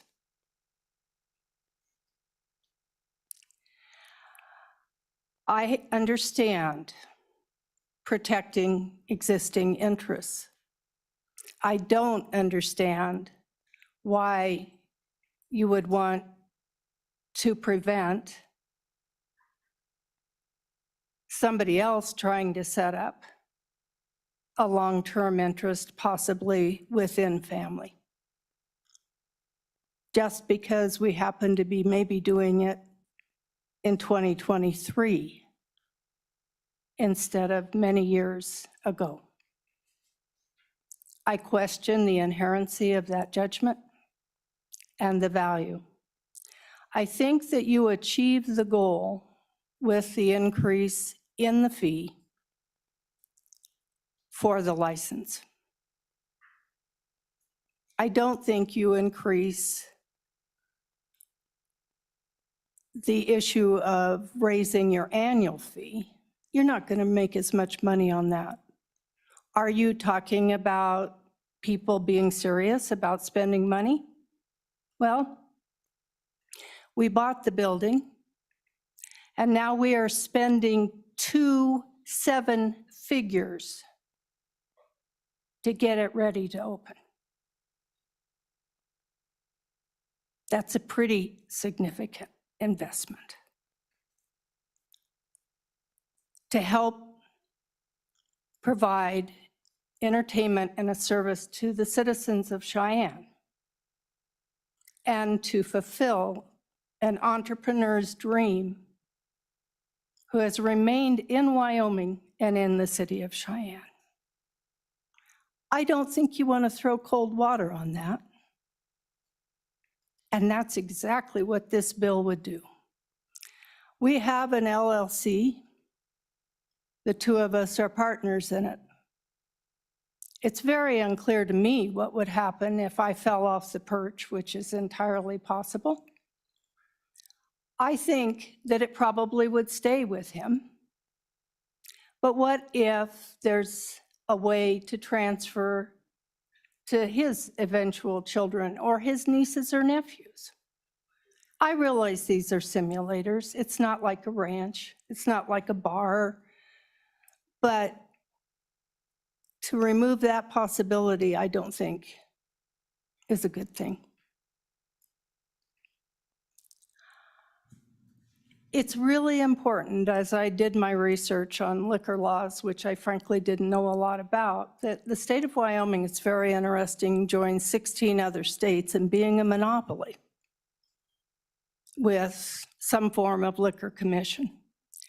A crack in that monopoly occurred a little bit when I was in the legislature, and I know Senator Scott spoke about it at one time on the floor, and maybe Senator Case, when the discussion was whether or not people could bring wine in from other states for their own personal consumption, and we wound up with that. I realize that this bill before you does not state that if I fell off the perch, my son would not continue in the LLC, because you can have one person in an LLC, and probably a license would be retained if we had a full liquor license.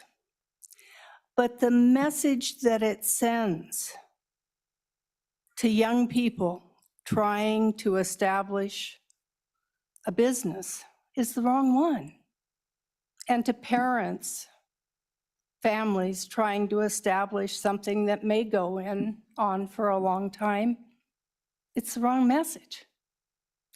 Part of what's happened, in my opinion, is that the law of supply and demand is here. And the supply has been severely limited by decisions in the past of how many liquor licenses were going to be issued, whether they're full retail, whether they're bar and grill, whether they're club. It's not a free enterprise system. And I understand that. But as I listened to 11 people apply for that license, many of them having a good reason to apply, all of them did. They were just different ideas. We were unique in our simulators. There's something wrong here. The cities, I understand, want more money up front. The dynamic in Cheyenne, Wyoming, and I know because I've thought about purchasing a liquor license so that we could have one. What I've heard now is they're between $250,000 and $500,000. It's ridiculous. It's ridiculous. We're very blessed, but a lot of people don't have that kind of money. So I really think that we need to work on this as a team. And yes, Senator Scott, I'm airing my frustration, and I understand that. But I think we need to fix this system. The cities will make money also when they're thriving businesses downtown and people stay in town. They make it on property tax. They make it on a lot of different things, sales tax. But I think the system is broken. I don't know that we're going to be able to solve everything. But when I hear about transfers being prohibited, or if the heirs want to sell to somebody who will take over the business and they can't do it because the license goes away, there's something wrong with the thinking. And I know Senator Scott's going to prepare me to answer a lot of the questions. And I realize this is an emotional plea, but it's also a legal statutory plea. And I think as we move to different types of licenses and talk about what maybe we can help to solve, I think those are better answers. And I think the money up front is what makes sense, and not prohibiting people from being able to transfer their licenses just because they got it in 2023 or after. I don't think it's fair. And yes, Senator Scott, maybe you'll convince me, but we always used to say, and with this bill, I feel that way, that when you see a snake, you better kill it. Okay, Senator Scott. Mr. questions? Chairman, Mr. Chairman, I'm confused by this testimony, and there's something here I don't understand. So I want to explore it a bit. You're opposed to the bill that's in front of us, on the transfer of retail liquor licenses. And, Mr. Chairman, I don't see how that has anything to do with the circumstance that you're talking about. Because as I read, Mr. Chairman, I can't do this without getting into the next bill, the LSO 118 bill. As I read that, that is a license that is not transferable, but there are unlimited numbers available, so they simply apply and get a license for the establishment, and that'll be fairly routine. That's the way it works in the restaurant liquor licenses. This is the same. Am I missing something here? And maybe LSO could clarify things a bit, Mr. Chairman. Certainly, you're still asking the witness, so Mrs. Coons, go ahead. Mr. Chairman, I realize Senator Scott, this is the full retail liquor license. That's what we were trying to apply for because we didn't have a choice. And I am saying it on behalf of those who will acquire, if there are ever any that come up, which apparently there will be in a year or two, on their behalf also. But what troubles me is mission creep. And I just think that we have to look at this whole process. I think there should be more retail liquor licenses offered, and there's nothing on the table to do that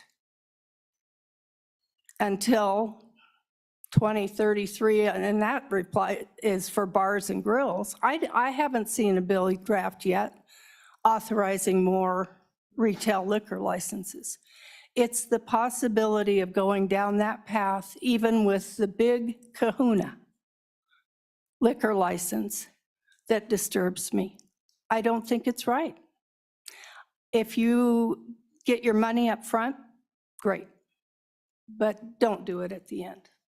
And that's the way I feel. And yes, Senator Scott, I understand. But what happens if we wind up with a retail liquor license? Then we're facing the same problem under this bill. Further questions for former Senate President Coons? Senator? No questions, but I just close my eyes and I can think of the floor debates we used to have. So it's kind of a pleasure. Okay. Thank you, Mr. Chairman. Further commentary, discussion on working draft 130, transferable liquor licenses. Seeing no one further, let me just check the Zoom room. I think Mr. Meyer is. Mr. Meyer isn't there. We're going to bring him in here. Give it 20 seconds.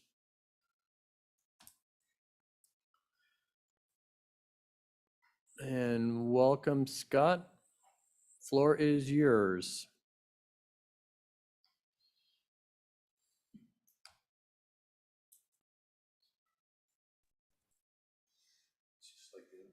Welcome.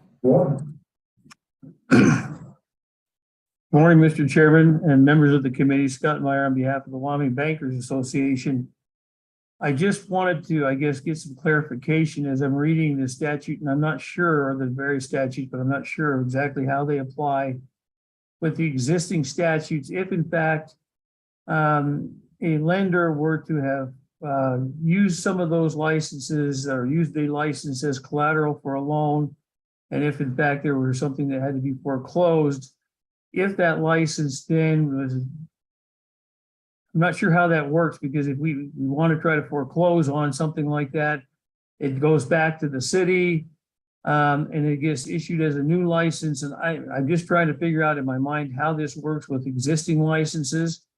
I will tell you that I don't think there are very many lenders in Wyoming that assign any value to those liquor licenses because of the hassles that they go through trying to foreclose on theirs. But there are a few lenders that have in fact done that and have attached some value to those, more in the more populated areas and maybe some smaller lenders. But my concern, I guess, is that if in fact there is some type of a foreclosure on a business and the lenders want to make sure that they have their get what they can out of that liquor license, if these new bills will change any of that with respect to making it revert back to the city or what have you, and impair that value. I will throw out a quick comment that I think that my good friend Mayor Collins made a point about fair market value. I don't think you have a fair market value. I think question there so much is because I don't think that you have a willing buyer and a willing seller, and how you try to figure out how that's going to work out, because everything does go through the city, and I think that kind of takes you out of the fair market value question, but it does make a question for lenders as to what kind of collateral they do have. Okay. Questions for Mr. Meyer from the Banking Association? Not seeing any, Scott, but thank you for jumping. You do have one, Senator Scott? Mr. Chairman, response to it. Sure. Go ahead. Mr. Chairman, I think that his concern is well taken if in the 129 draft, we don't get rid of that unless clause that Mr. Mosher asked us to get rid of. Then I think the scenario where you lose the collateral is very real.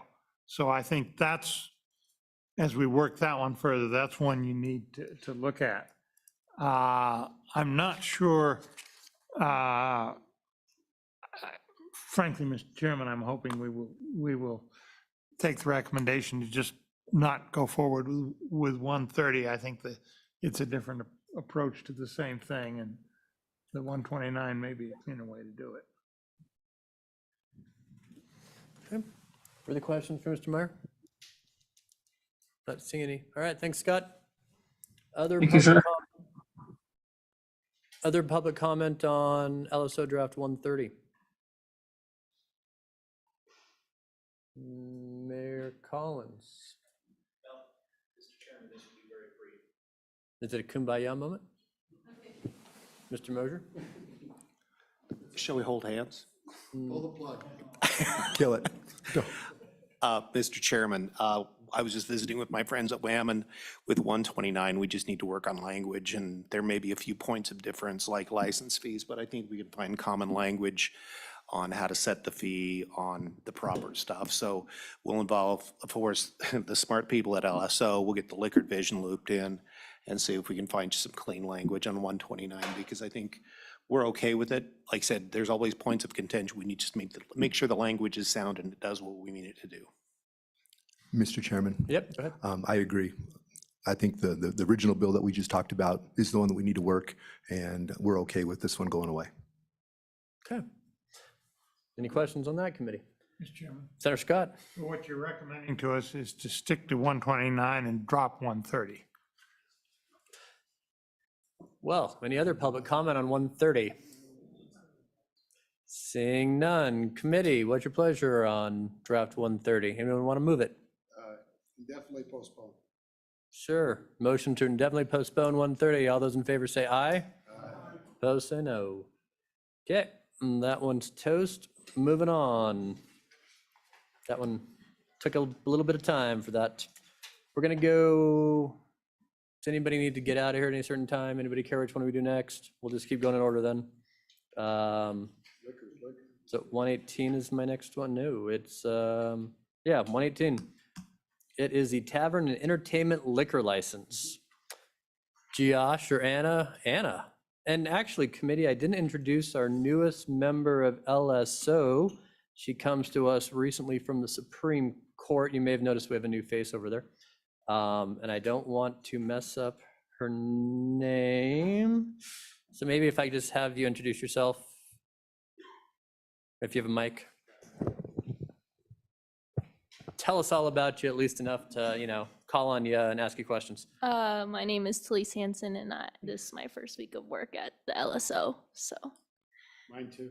We're certainly hopeful it won't be your last, but you did come to us from the Supreme Court? I previously worked for Justice Gray at the Wyoming Supreme Court as her clerk, so. All right, well, hopefully it certainly won't be your last week at LSO, and I find this to be a most exciting experience. All right, with that, Ms. Johnson, you're presenting the Tavern and Entertainment Liquor License Bill, Draft 118.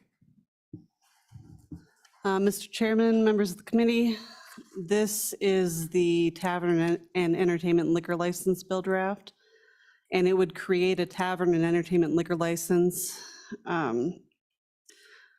Subsection A would allow taverns and entertainment establishments to be licensed by the appropriate licensing authority in counties, cities, and towns. And then under subsection B, an applicant for a tavern and entertainment liquor license must establish that at least 60% of revenue from the operation is projected to come from food services, entertainment, or a combination of those two. Under subsection C, when renewing the liquor license, the license holder has to show that not less than 60% of the gross sales from the preceding year came from food, entertainment, or a combination of the two. And upon renewing the license holder has to submit an annual report to the licensing authority relating those sales figures. Subsection D describes the annual license fees for a tavern and entertainment liquor license. And then the fees currently in the bill draft mirror the license fees for bar and grill liquor licenses. They're just meant to be a placeholder. They're up to the committee's discretion. Subsection E requires that this type of license can't be sold, transferred, or assigned. Subsection F prohibits selling alcoholic beverages for off-premises consumption. G, it isn't requiring a population formula, but obviously that's also up to the committee's discretion. Subsection H prohibits consuming alcoholic beverages within the dispensing area. And then subsection 2 amends Wyoming Statute 12-1-101 to amend the definition of licensee to include this type of license. And then it also includes a definition of tavern and entertainment establishment. In the staff comment, it's important to note that the definition includes any form of entertainment as it stands right now.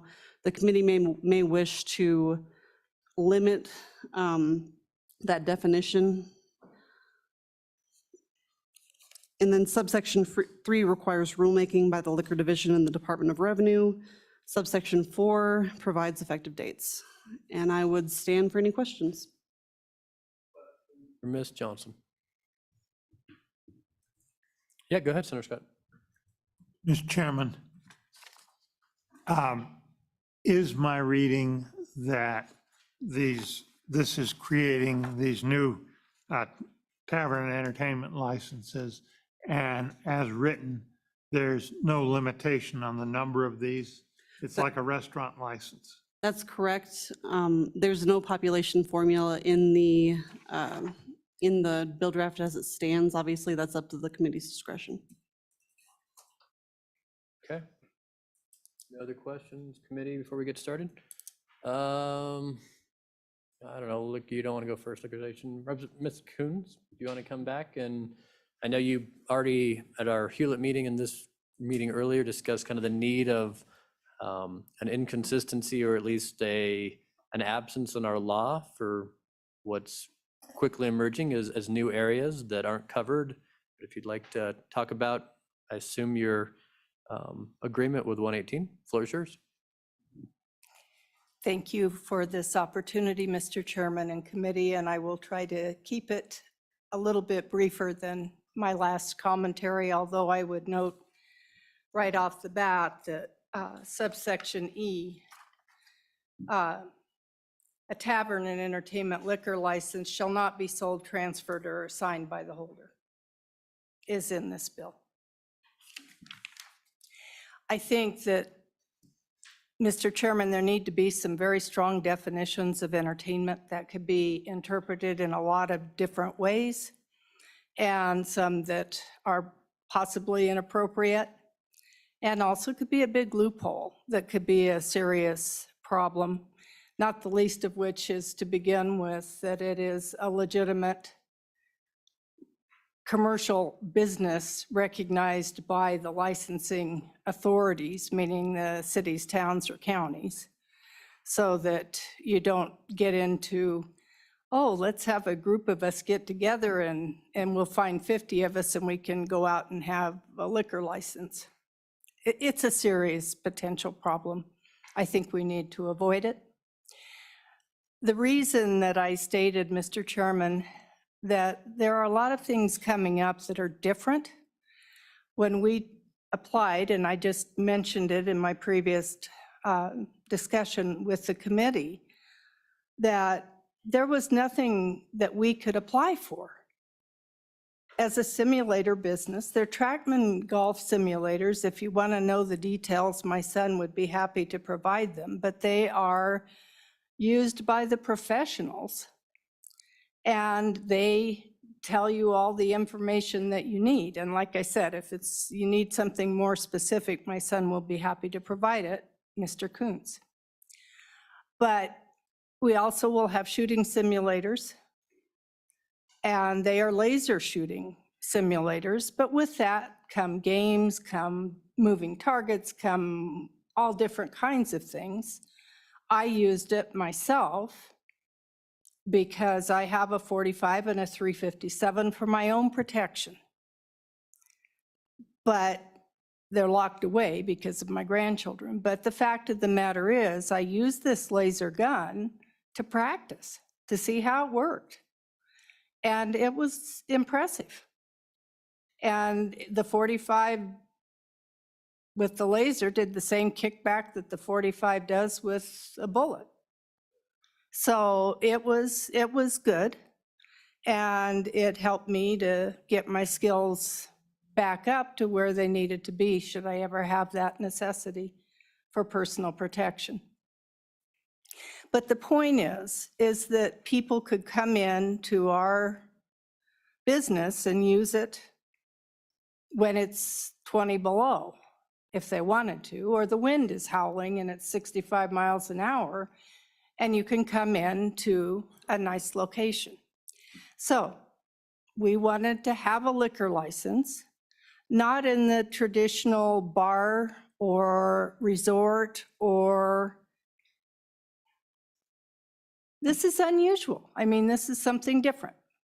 And so what I'm asking for today, whether it's an entertainment license or a change to the club license, which would fit us, those club licenses are, some of them are nonprofit, some of them are for veterans, for the VFWs, and some are for the Boys and Girls Club and all of that kind of thing, which is appropriate.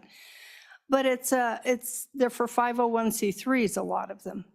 And we aren't. We're a business for profit. We're hoping to make some money. Why would we like a liquor license? Because I think people sometimes would like to enjoy a libation when they're playing golf. We hope to have leagues where there are competitions and people would like to have a cocktail. We also will have non-alcoholic beverages and hope to have like some of the grandchildren's birthday parties and other people there. And so that little kids can learn how, at an appropriate age, to play golf, and then we'll have the discussion about shooting in a different category, at least from this grandmother. But there's nothing that fit. And so that's why I mentioned entertainment, and Senator Scott very graciously added that to this.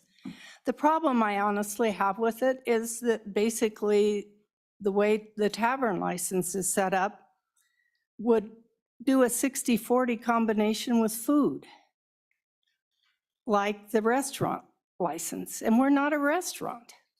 And I don't know that at $40 an hour on a simulator, that during Frontier Days, 2 blocks from the depot, big doors that we can open up in the open container district, that we wouldn't be in trouble with that percentage.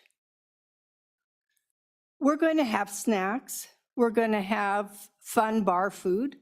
It's appropriate with a bar to have some food. It's also appropriate for the kids.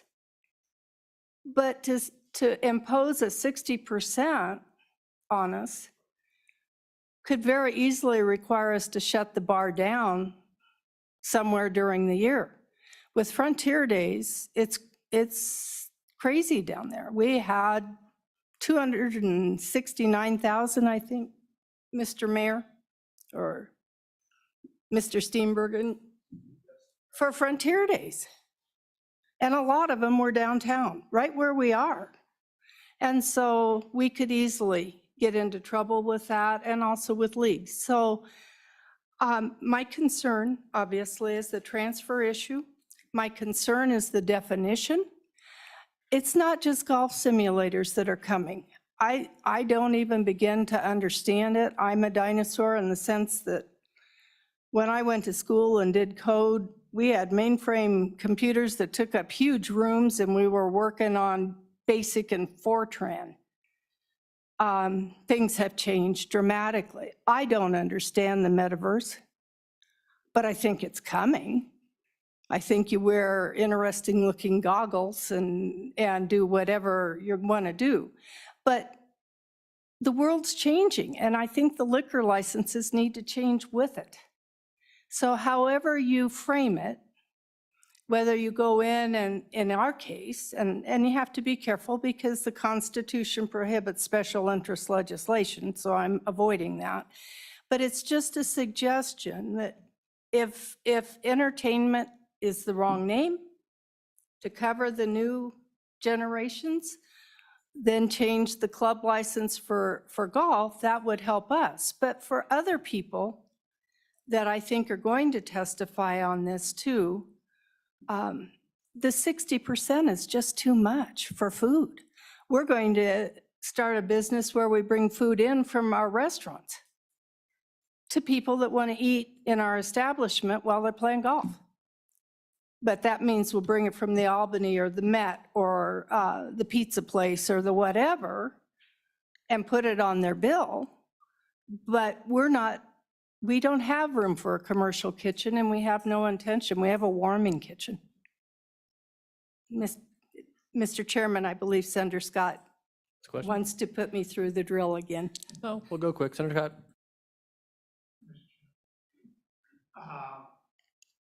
As I understand the concerns here, as I understand the bill, and let me see if I'm correct on it, as written, the 60% covers not only food, but also all your other non-liquor revenues. Is that a correct reading of the bill? That is correct, but I'm pointing out that a lot of that revenue isn't going to be enough during high-volume alcohol sales. Okay. Mr. Chairman,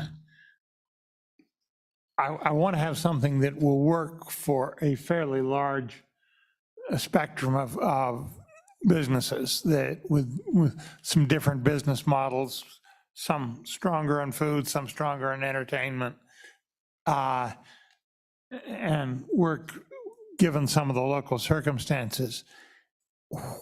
If we change that figure to 50% or 40%, would that solve your concern?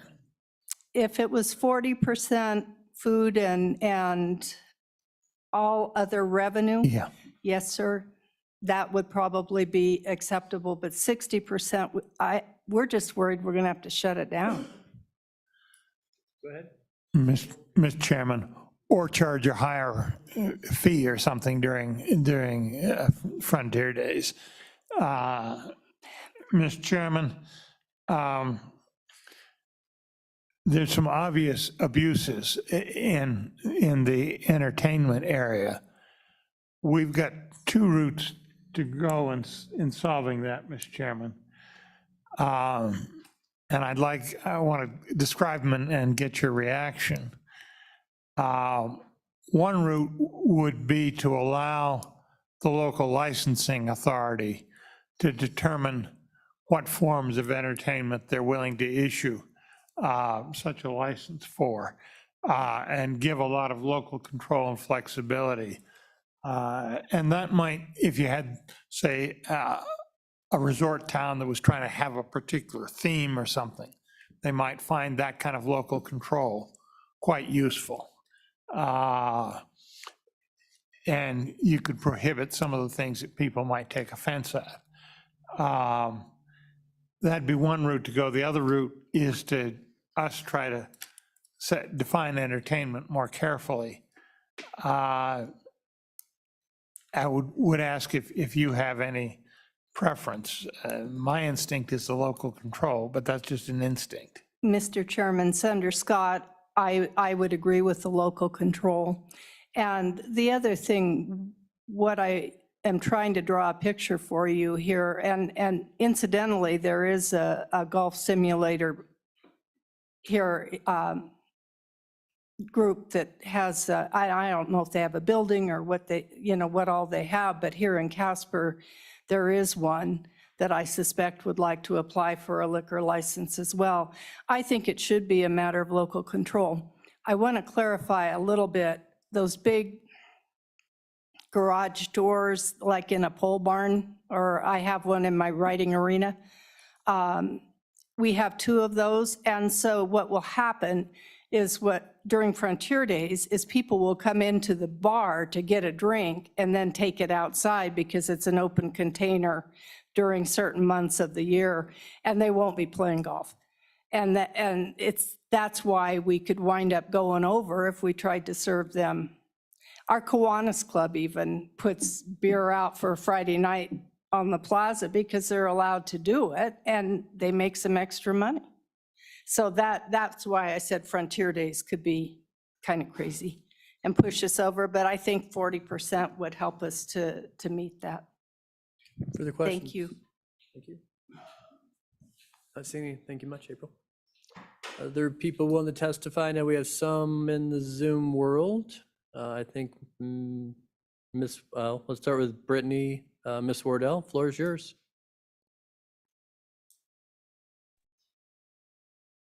Good afternoon, Mr. Chairman and committee members. My name is Brittany Wardle, and I am the Community Prevention Project Director at Cheyenne Regional Medical Center.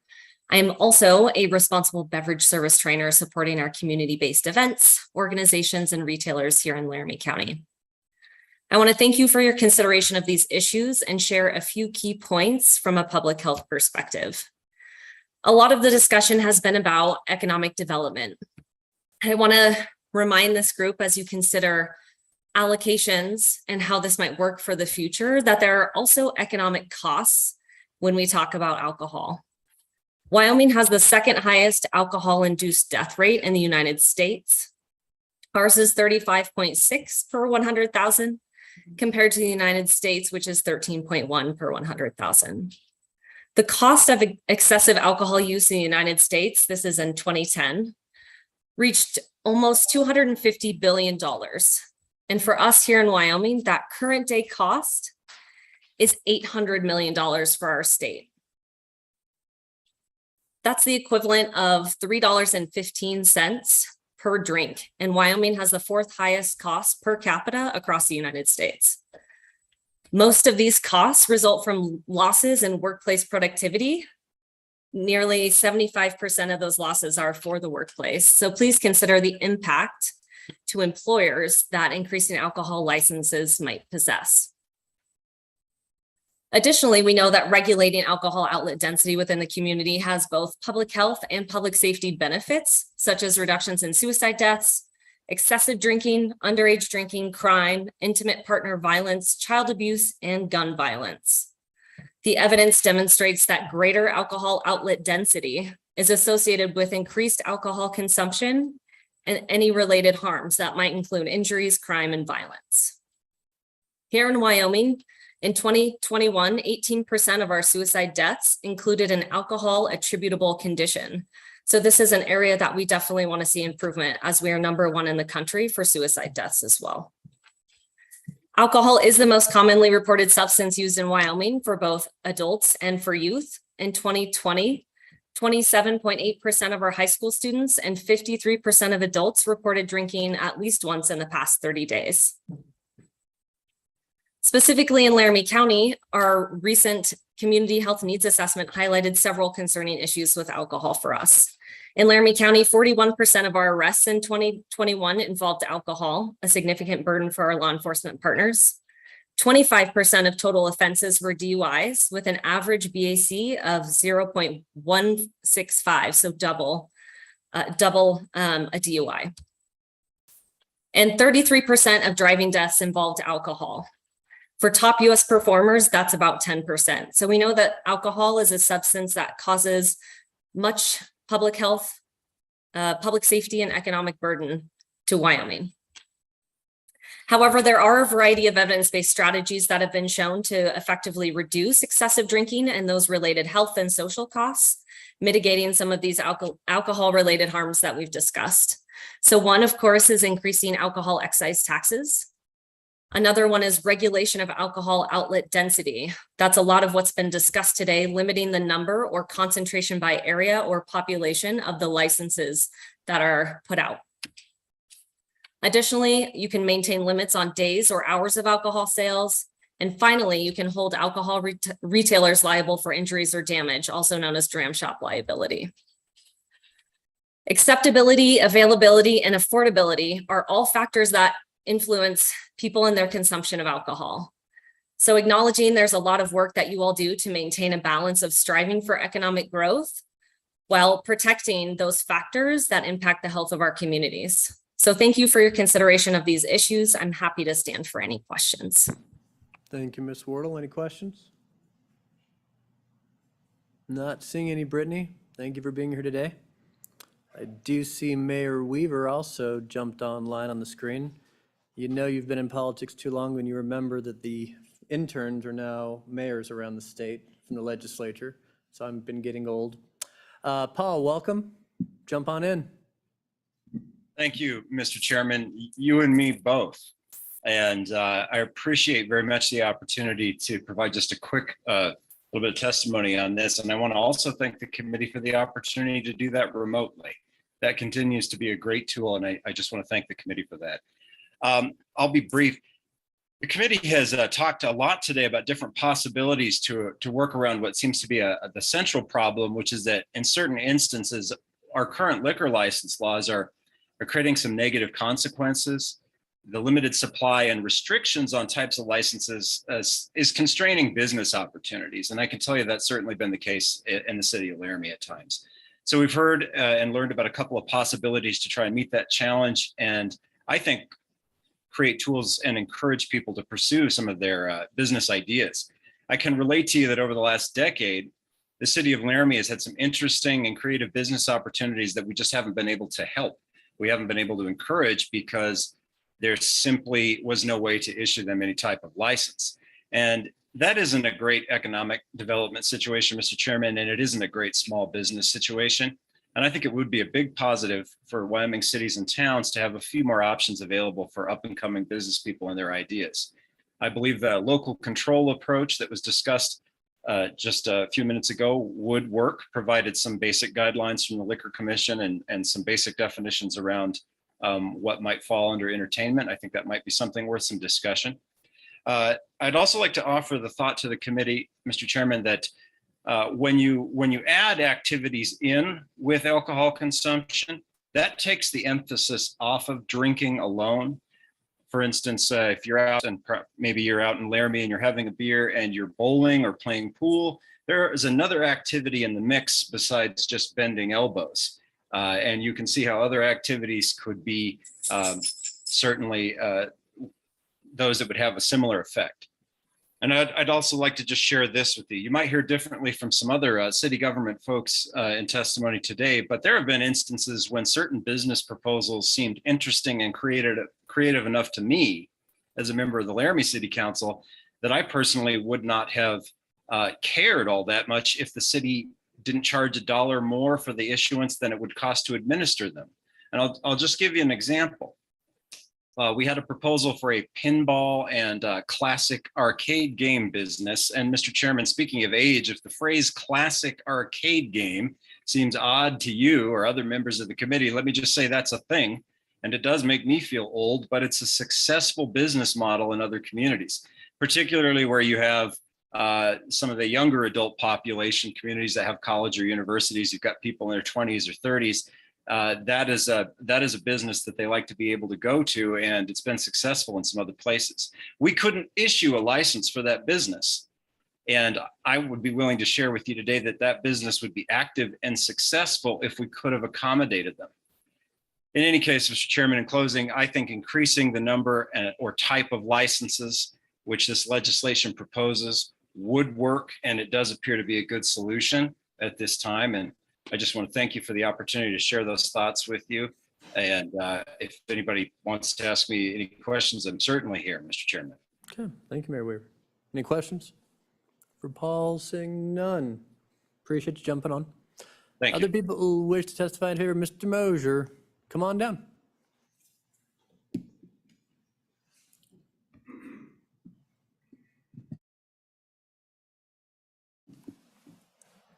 Mr. Chairman, members of the committee, Mike Mosier, Wyoming State Liquor Association, as you remember.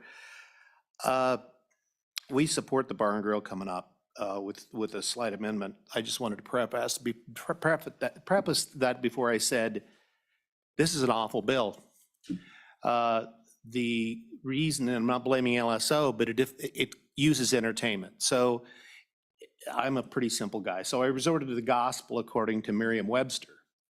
Entertainment. Definition 1, amusement or diversion provided especially by performers hired or a band to provide entertainment. Definition 2, something diverting or engaging such as 1, a public performance, 2, a usually light or comic adventure novel. That's a pretty vague interpretation. I'm not, like I said, I'm not bashing LSO because it's really impossible to define entertainment. I know of some states that do cabaret liquor licenses that specifically define live entertainment, stage stuff. That's the normal thing we would do. But I've had a lot of fun actually recently asking my friends what entertainment is. And the answers that were not cheap and tawdry, I can share some of them. I mean, besides gentlemen's clubs, which are the obvious since that's live performance, if your main definition is live performance, rodeos and gentlemen's club fit this definition a lot better than video games. But then we get into all sporting events. We get into rodeos, whether college rodeos or otherwise, high school rodeos, because as long as you're selling tickets and ticket sales are 60% of your total sales, you get a liquor license. Whether we talk about remember the rodeo bill? The rodeo bill involved Cheyenne Frontier Days? That we ended up putting a floor on that because we didn't want it to be small rodeos too. Well, here you go. Every small rodeo with tickets has a liquor license. And when you get into retail, I'm kind of a nerd for those of you who don't know me well. I like ancient coins and I like books and stuff like that. Any store that sells that kind of stuff to me is entertainment. I have friends that go shoe shopping for entertainment. Retail stores that are enthusiast stores, and then we get into gaming. Historic horse racing, bingo halls, whatever. All of those are entertainment depending on who you're talking to. So obviously, sideboards definitely are needed, and I'll get into that. When we talk about denial of local licensing authorities and local licensing authorities setting sideboards, that's pretty tough to do because if you say my gaming establishment or my video game establishment, it has to be on reasonable grounds. You can't just say, I don't like Representative Burt, so I'm not going to let his video game establishment open up. And you're talking about unlimited liquor licenses here.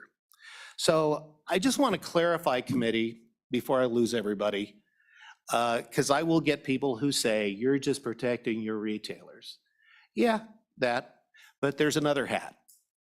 And if you pardon me for about a minute and a half, part of it, and I think Brittany referred to it, is saturation of liquor licenses. The CDC has a 32-page guide on preventing alcohol outlet density. It is one of the leading precipitating causes for underage drinking, over drinking, alcohol-related violence, and a negative effect on economic development. This isn't me, it's the CDC. They have a guide about that. When I hear retail, and I realized the good senator mentioned the idea of shoe stores. I actually heard a couple days ago, an elected official referring to, well, why do we limit liquor stores? We don't limit shoe stores. I don't know about you guys, ladies and gentlemen in the committee, but I've never heard of fetal shoe syndrome. I've never heard of a shoe driving accident. I've never heard your doctor say, if you don't quit buying shoes, you're gonna die. Alcohol is not always a fun thing. I love alcohol, but I also am well aware of what alcohol can do when misused. The more alcohol outlets you have, the more competition you have for happy hours, the larger the burden is on law enforcement, et cetera. Why am I here? Well, alcohol pendulum swings. Goes back and forth. Goes between Oprah saying at the end of her TV show, liquor license, you get a liquor license, you get a liquor license, everybody gets a liquor license, to liquor licenses, demon rum, you're horrible, you're trying to kill people. That pendulum, I hope, has swung just about as far to one side as possible. It's been swinging since 2001 in the opposite direction. Why do I say 2001? Because the pendulum has swung a long ways as far as letting people do lots of things. Open container, lots of liquor licenses, no regulation. And then in September 2001, something happened to kick that pendulum back the other direction. not September 11th. It was a few days afterwards. It was Laramie 8. If those who don't know, 8 college kids, student athletes, killed by a drunk driver south of Laramie Manor 2 lane. I met those parents. I was a little nervous. I knew I was going to meet them. It was the majority of the kids, their parents went to Capitol. And I was a little nervous because I represent the industry who furnished the product that the abuse of killed their kids. And I didn't need to be nervous. They were wonderful, wonderful people. They were very friendly. They were very nice. Anyone who's lost a child, I mean, there's a veneer of niceness and you can still see the pain underneath. I promised them that part of my mission is to do whatever I could in representing this industry to keep bad things from happening, to keep things like their kids from ever happening again. That's part of the reason I'm here, guys. Too many alcohol outlets in an unregulated environment, bad things happen. It backlashes on my retailers. It hurts our community. It's tough on law enforcement. There's many, many things that can happen with that. Now, if you serve food, in fact, if you serve food, your insurance is even lower because you're less of a risk of drunk driving. But if all you do is serve alcohol, which, as I mentioned in the Hewlett meeting, hardly anybody does anymore because nobody goes to those places, the risk is much higher. Your insurance is higher because you do not have that ability to keep people more sober. I'm winding up here. Sideboards. How can we do sideboards? Could we define entertainment, as Senator Scott mentioned? Well, cabaret liquor license, you probably could. Live entertainment, live shows, whatever. But when we get into technology, I mean, I appreciate the fun shooting game that has the simulated recoil and all that. I don't know whether everybody's done those. I first did those in the 1990s. It was a Glock simulator. I was invited to do a Glock simulator. Big video screen, bad guys or good guys wandering around. Puff of air made it feel like the Glock was actually recoiling. They've been around for a while, and they're gonna change. Technology changes. My virtual reality headset, I can play golf with any of you here while you're at your house, and I can see you standing next to me. Technology is going to evolve considerably. There are a couple golf places I know of in the state, including one in Casper. They're bottle clubs. You just bring your bottle in. That's what they do. Your insurance is a lot cheaper. You don't have to mess with a liquor license. What I'm saying is technology is going to continue to evolve, and we'd have to revisit statute every 2 years and say, no, let's include virtual reality. Let's include this. There is an arcade, as was mentioned, I believe, in Mayor Laramie, arcade in Cheyenne that has lots of really fun video games and lots of classic arcade games. Guess what? They got food and a liquor license. You can do it, but you're probably not going to stay in business if all you're going to do is sling drinks. And so as that, I think the bar and grill, on a positive note, the bar and grill bill in the next one gives everybody what they need without dramatically, admittedly, the bar and grill bill goes a little further than even I feel comfortable with, but I think it's a workable solution that gives the cities and counties what they want without endangering our communities, which is one of my primary goals. And with that, Mr. Chairman, you're done with me for a little while. I will probably have some questions. I guess my main question is, do you agree, or how would you solve the gap that the former speaker said, if it's not an entertainment license, there are these kind of new establishments, right? Like My Arcade, but they had a previously existing liquor license and they repurposed. But if you want to have an entry into the marketplace for a new evolving business, do we have a way to do that in your mind that's not full retail? Mr. Chairman, there are several different ways. Club limited retail club license was mentioned. If I don't want to make a bucket load of money, and if I have 100 friends willing to pay $25 for a year, I can start a social club, and that's what a lot of places have done doing that kind of thing. You can do any type of alcohol, no food. You can also actually do food. And food is not real complicated, Mr. Chairman. If you're doing 60-40 food, food could be Tombstone pizza. For those of us who grew up on Tombstone pizza, food is not a real complicated thing. It's pretty easy. A grill with fries. And so the idea of, I wouldn't open a liquor establishment without food. And food trucks and delivery do not suffice in my mind, and I think in the mind of the public, it's nice. But those not involving food, Mr. Chairman, you can, if you're in a county, you can do a malt beverage permit and do malt beverages, which is quite a wide gamut. I mean, especially with flavored malt beverages and with RTDs like well, no, you can't do RTDs, flavored malt beverages like White Claw, et cetera. So you can do those. But as far as just a bar, this is honestly the first time I've ever heard this request in 30 years. It's just not a sustainable business model. I could be wrong. Hope I'm wrong if they go into business, but without food, good luck.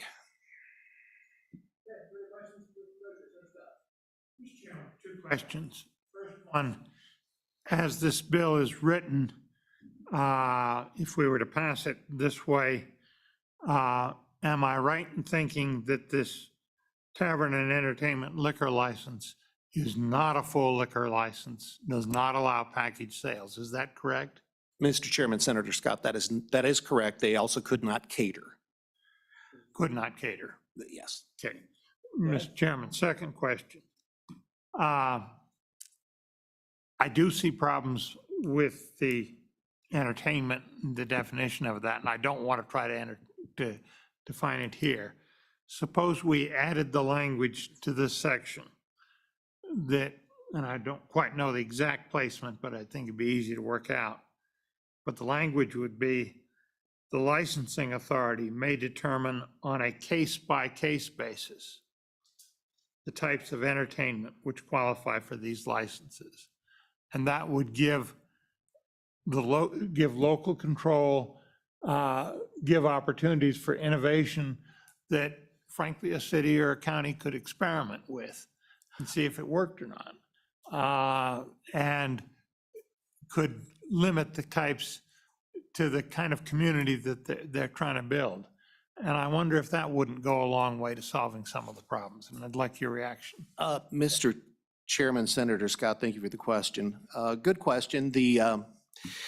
First of all, I think it's a good case for economic development for city attorneys, because if you say X is entertainment, Y is not, you could end up with having it challenged. And so that's a difficulty. Also, once again, the evolving idea of what entertainment is and how you define it.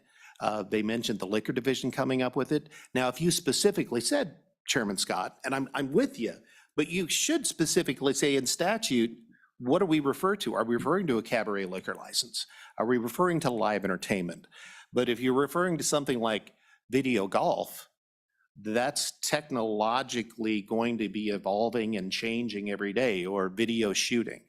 And so if you wanted to do a live entertainment venue, the problem is with a lower percentage, like we just talked about, that actually exacerbates the problem, makes it easier to just serve a lot of beer and have an excuse. And the way I see the numbers without sideboards, significant sideboards, like sideboards beyond sideboards, the way this is written, you're probably talking 24 new liquor licenses in Cheyenne, because you could get retail stores, you could get horse racing establishments, you'd end up with every rodeo in town that sells tickets having it, county fair. I mean, you can just, everything would begin to apply.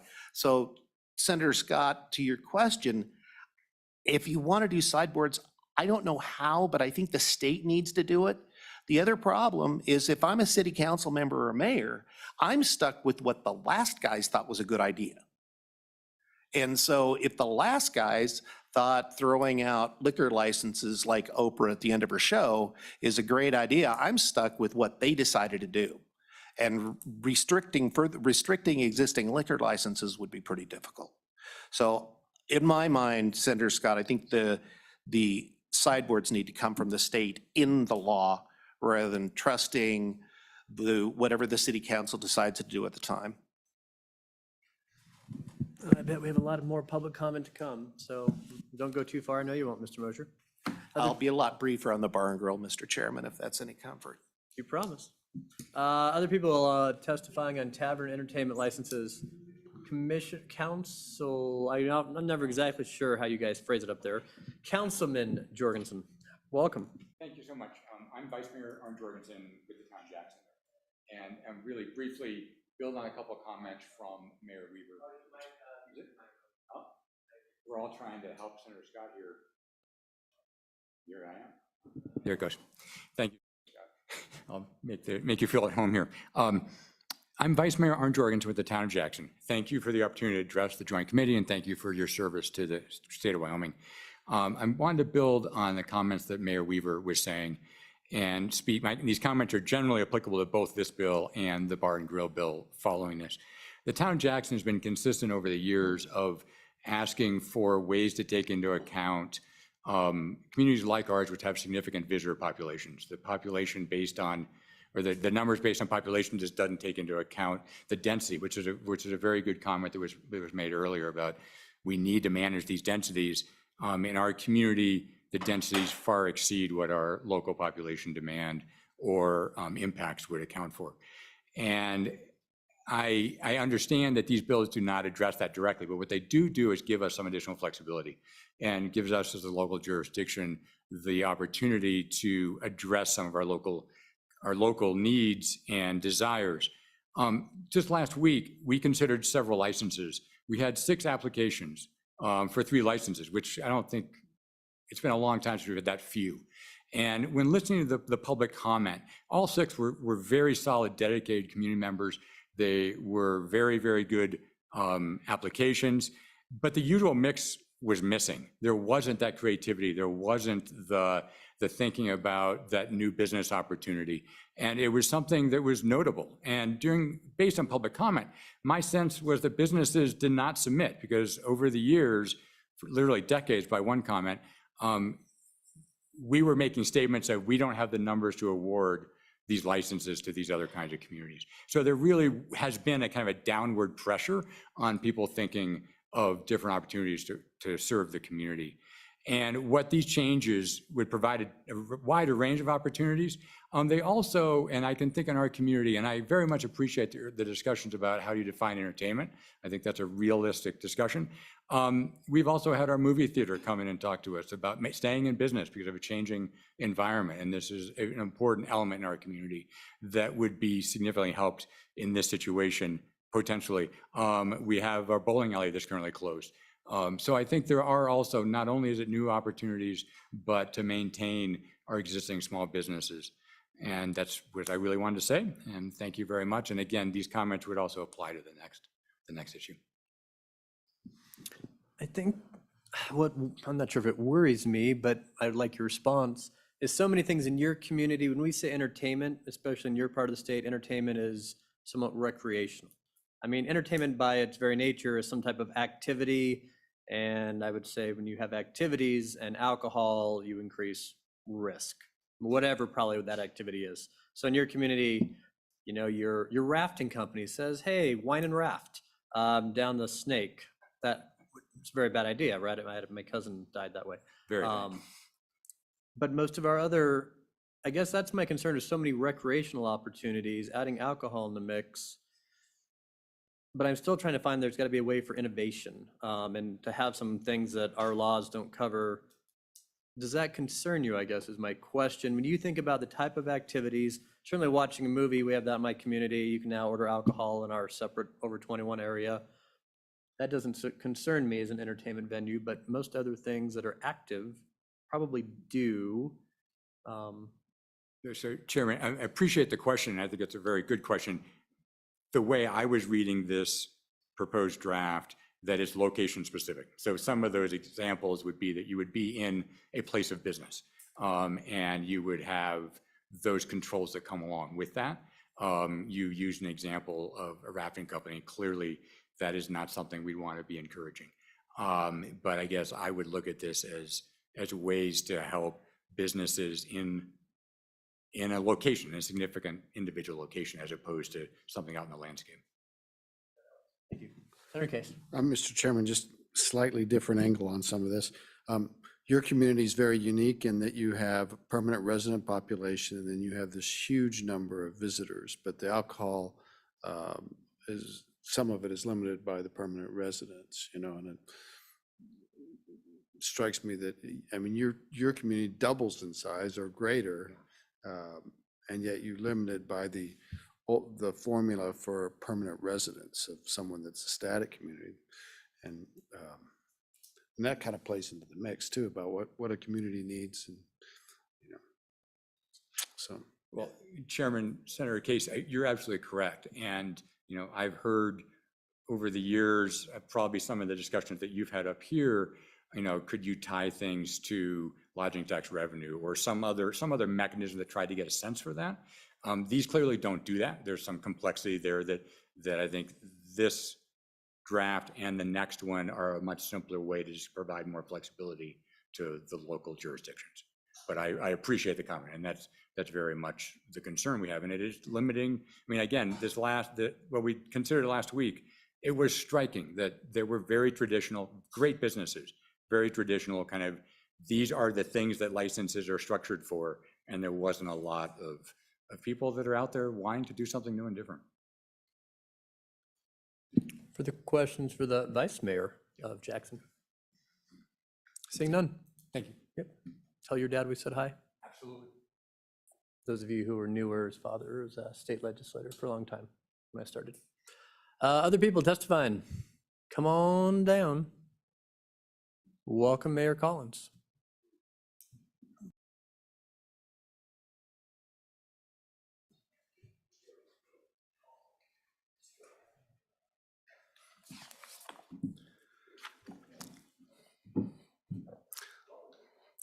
Mr. Chairman, members of the committee, Patrick Collins from Cheyenne. When we were met in Hewlett, you know, our number one goal, I think, at that meeting was to try to figure out a way to get more liquor licenses available for our communities, more retail liquor licenses.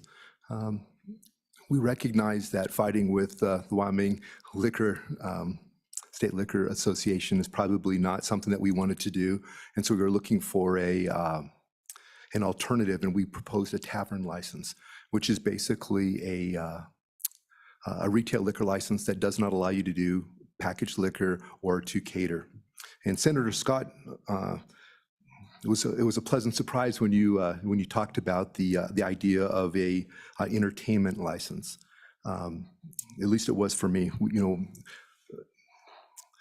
April Brimmer-Kuntz, former president of the Senate, and her son were one of the 11 that came to us, and we didn't have a way to help them. And this license, I think, could be a really good, a good way to do that. You know, when I think of bowling alleys, when I think of an axe throwing parlor, when I think of a trampoline park, when I think of Aces Range and the golf simulators that they're going to do, I don't think of those as a bar. I think of those as a fun, family-friendly place to go and have fun. And like the bar and grill, I don't know that we should be limiting those kinds of opportunities for things that are going to be great for our residents to be able to go do. So I like the language. I recognize that the challenge of how do you define entertainment is something we need to work on between now and October, but I think the concept is really good, and I'm very much in support of this. I don't know, is there a time when we could talk about an additional license? Is that after this is all done, or when would the opportunity for that be, Mr. Chairman? Well, there's certainly public comment, but I guess At if the it end? ties into this bill, you could at least bring it up now and we can explore it if you think Okay, there's well, a better you know, remedy for the situation. I just want to go back to the concept of the tavern license. In the last couple of weeks, I've had 3 different folks come talk to me. One of those is a subdivision in south side of our community that has about 3,000 acres. There's planning to build a couple thousand homes. We have a Microsoft data center going in the business park there. There's banks being built, and they just built a beautiful new clubhouse. And they want to put a place in there where they could have a pub in their clubhouse. I don't have a license for that. And so they had a vendor that was going to come up from Colorado to do that, and they walked away. We have a 100-year-old grain elevator that I can see from the window of my office in City Hall on the western side of our downtown. There's 4 folks, 2 couples two doctors and their families who moved back to Cheyenne because they grew up there, who wanted to raise their children and do that. And they decided they wanted to make an investment in downtown, and they bought this old building, and it's beautiful, it's old. And they want to do a pub that allows food trucks to move into it, actually pull into their building with a snorkel for the exhaust. But we don't have a license, so we can't help them. We have another developer that's just finishing 300 acres, about 750 homes, and they have both commercial and residential, and their last building is getting ready to start. It's an $18 million three-story building. Top two floors will be apartments, and they want to do a main floor retail that will support this neighborhood that they've built, coffee shops, restaurants, a yoga studio, and I think the neighbors would like to have a pub in there, but we don't have a license to help them. And so that really frustrates me that we're in that situation.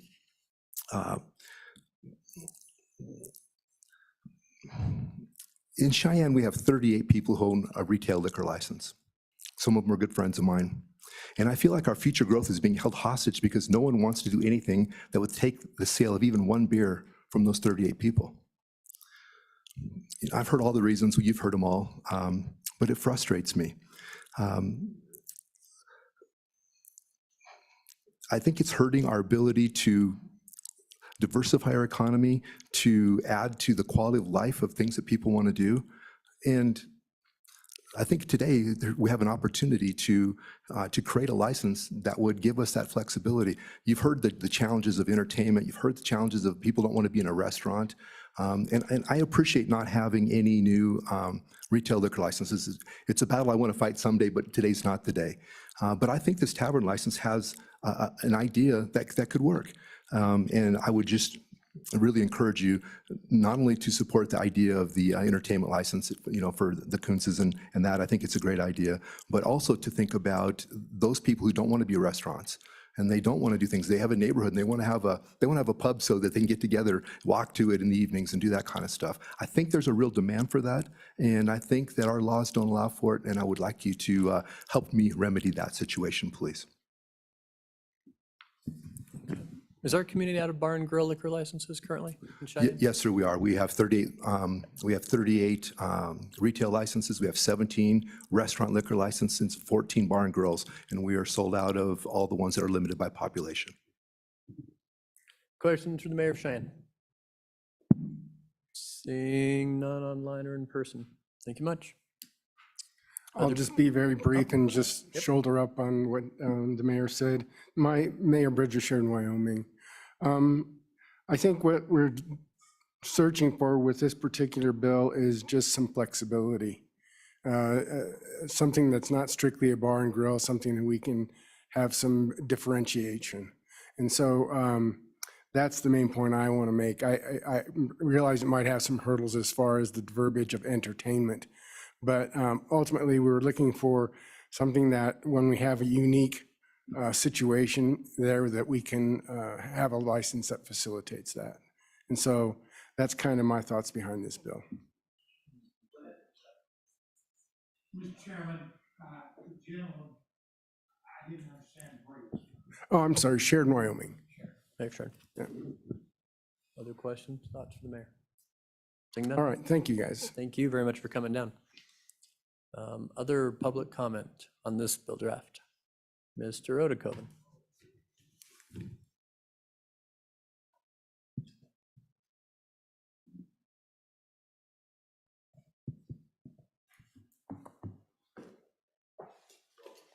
Thank you, Mr. Chairman. Byron Odekoven, the Executive Director of the Wyoming Association of Sheriffs and Chiefs of Police. Let me address a couple of particular points, or reinforce a couple of particular points that were made by some other folks as well. So when I first heard of the issue, I met with the good Mayor Collins, and we talked about alcohol density, we talked about tax revenue, we talked about supporting law enforcement, the need for additional law enforcement, should there be additional liquor licenses. And I just want to reinforce to the committee that those are issues that would be near and dear to us as you, and feel that you should consider making sure that the cities, towns, and counties are properly funded throughout the process to be able to deal with that.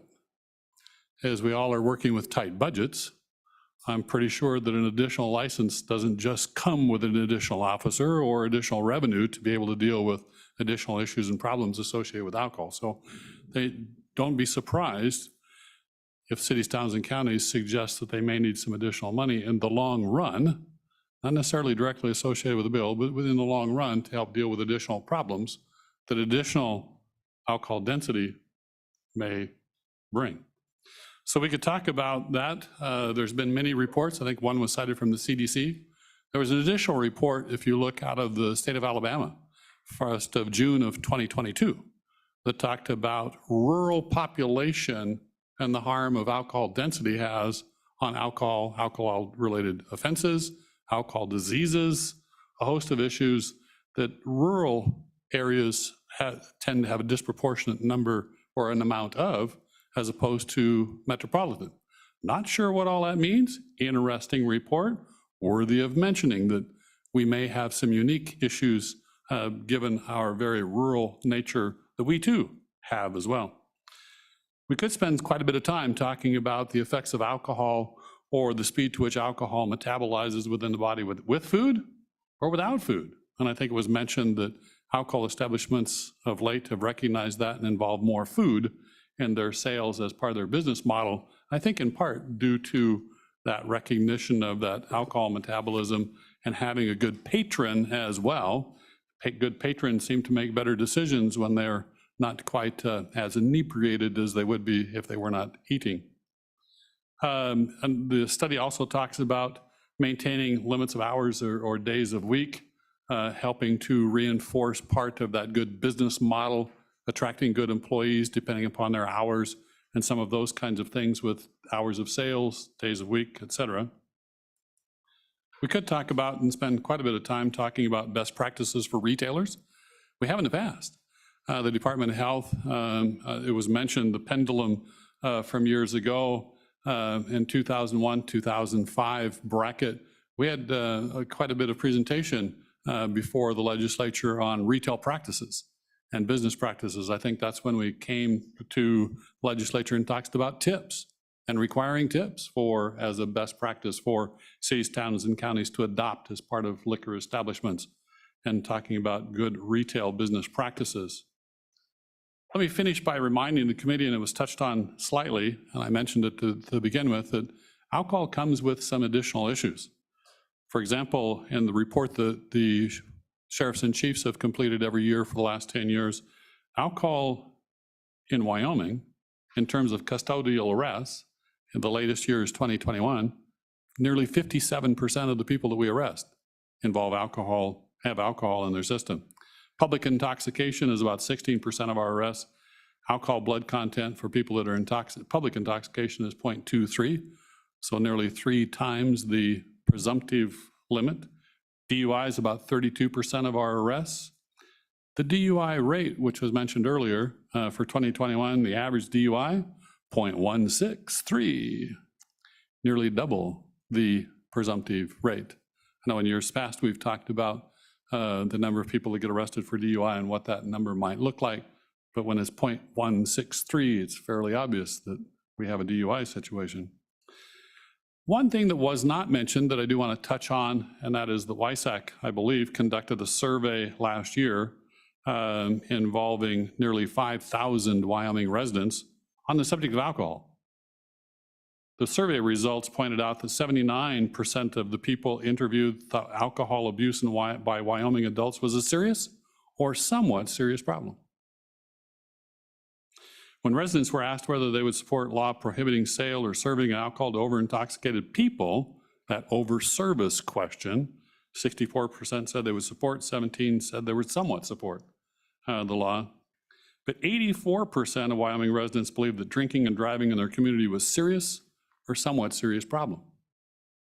So again, that alcohol density question in the long run carries with it some additional issues that need to be recognized as we travel down that, and recognize that it will come with funding requests by cities, towns, and counties to deal with some of the law enforcement, public health, and mental health issues that come with additional alcohol density and service.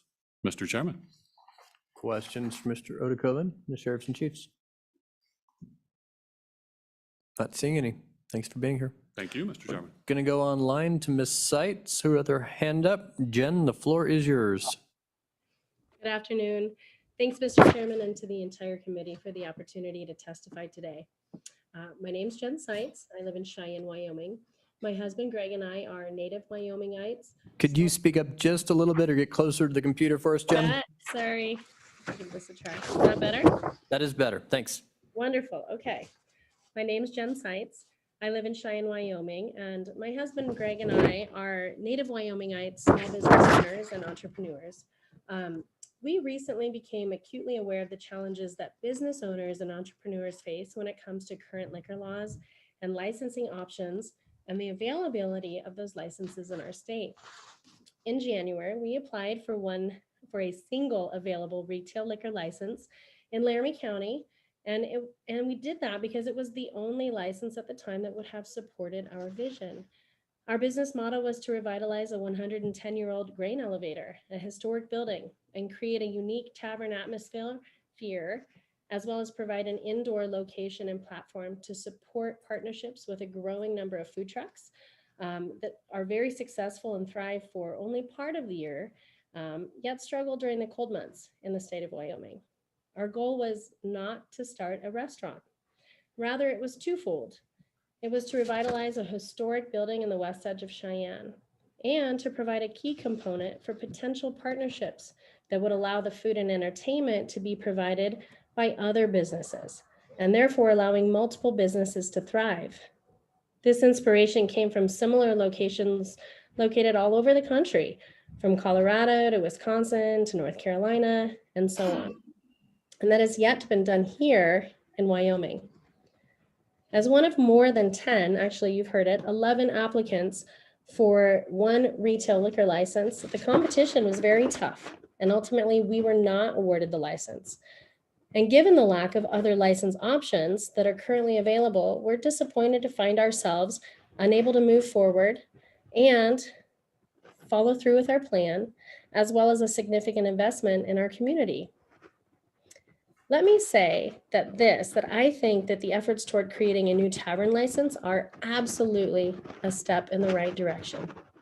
However, I do have some concerns with the proposed new tavern and entertainment license as it's currently written, specifically as it pertains to the minimum food and entertainment revenue requirements. While this new license will certainly meet a select few business owners' needs, I'm concerned it will actually prevent several businesses like ours from actually getting off of the ground. Furthermore, the minimum food and beverage requirement is very similar already to an existing bar and grill license. And it already exists in to support the type of businesses and the model that is focused primarily on food and entertainment. I respectfully propose that the tavern license should be just that, a tavern license. Allow the food and entertainment to be an optional part of a business plan, or better yet, in my opinion, an opportunity to partner with other local businesses. I'm not suggesting the inclusion of a package sales in this tavern license. That's already covered in a retail liquor license. I think simply a tavern license that would allow some very necessary flexibility. A new license for which new businesses could apply for within their local municipalities and bring new businesses and revenue to their communities. Wyoming prides itself as a business-friendly state. And while I think it's very positive that these conversations are happening right now and the efforts to amend the current liquor laws are in motion, and with absolute respect to the folks who've worked to create a draft and some very positive alternatives, I truly feel that this new license, as currently written, is missing the mark. Thank you very much for your efforts and for your consideration as you work toward the development of this new license. And thanks very much for your time to speak today. Thank you. Questions for Ms. Seitz? Not seeing any. Jen, thank you very much I know you've been on for about 2 hours listening and waiting, so appreciate your patience. Thank you. Mr. Frazier, welcome. WHAM has thoughts on liquor licenses, huh? Welcome. Thank you, Mr. Chairman. For the record, David Fraser, Executive Director, Wyoming Association of Municipalities. I appreciate the great deal of time that the committee has spent on this topic already, and not to mention the great deal of time that you spent in this room today. And I know everybody's getting tired. I appreciate what our local elected officials have shared with you here today, and I don't believe that I can add much to what they've said other than I would also recognize the concerns that have been raised by Mr. Mosier and others regarding this. And I guess I would indicate that what we have here is we have our local elected officials who are really trying to figure out a way to take advantage of economic development opportunities that they have. Not, we spend a lot of time petitioning the legislature to create opportunities for us to go and seek economic development opportunities, to give us tools for that. In this case, these are, in many cases, and not just in Cheyenne. Cheyenne has kind of been the poster child today with their, excuse me, did I say tonight?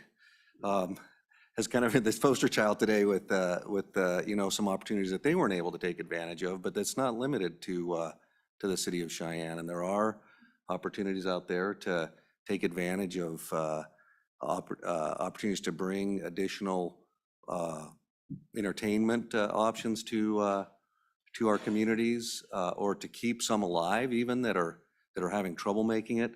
And so again, we're just trying to figure out a creative way to take advantage of opportunities that we really have, recognizing that that alcohol, that this isn't a simple issue, and there are some difficult things that we'll have to noodle through on the way. So my ask for you at this juncture is really, I would ask you to keep this conversation alive a little bit longer so that we can take what are valid concerns and what are valid reasons to want to move forward, to find something creative, and sort through those things. And I know it'll take more time than you have in this meeting tonight, and so that's again why my request to you is just to keep this conversation alive a bit longer so that we can sort through those issues, some of which will be difficult. Questions for Mr. Fraser? Saying none, Dave. Thanks. Any other public comment on this draft? Anything from the department? Mr. Montoya, Ms. Henson? Nope, just checking. You want one more bite of the apple, Ms. Coons? Let's go ahead. Mr. Chairman, committee, simply a nibble. Nobody is suggesting that we have a liquor license without food. And certainly we're not with Ace's Range. We will serve bar food, and we will have possibly even Tombstone Pizza. But I wanted to clarify on that. The second thing is that the word entertainment is problematic. So maybe we need to come up with another word. I don't know what it is. I don't know that you can call it an innovation license. I don't know you could call it a simulator license. I don't know that you could call it a niche license. But there are several ways that we need to somehow accommodate economic development in the state of Wyoming and entrepreneurs who are willing to pay that license fee to try and make their dreams come true. And I hope we can do that in all sincerity with all the groups that are in here, that we can come together and come up with a solution. Thank you for your time. You have a question, Senator Gase? For Ms. Goose, before she sits down? No, you're good. You're good. I'm wondering how we could, we're not going to fix this tonight. So people got to think about this. And Mr. Chairman, I was thinking like, you could define entertainment or pick your other word for the purpose of this section. And you could do it either by listing a bunch of things that you think would be good, golf simulators, and other things you could list, or you could define it by the characteristics of the things that you're talking about. I don't know how easy that is, but I know that we can't do it right now. But maybe somebody could work on that and come back to us on that. And We could give that a go. And, just to be funny, I'm not trying to poke holes in the bill. I was thinking we could add tax preparation services, medical consultation, auto sales, and massage. So that would be my suggestion. And that's just tongue in cheek, please. I think there is room for something in here, but it needs to be well defined. Let me just make, general question, I just want to make sure there's no public comment, but go ahead. General question, it's Oh, sure. actually a question for the LSO. Okay. And my question is, as the bill is written now, for this new tavern and entertainment license, does the local licensing authority have the authority when somebody applies to just say, no, we don't want to issue any? Ms. Johnson. Good luck. Mr. Chairman, Senator Scott, that's not explicitly laid out in the bill draft. So as it stands right now, I'd say probably not. Mr. Chairman? Yep. I'm going to suggest, are we ready for talking about going forward? I'm going to ask that we do that with 2 amendments prepared for us to consider.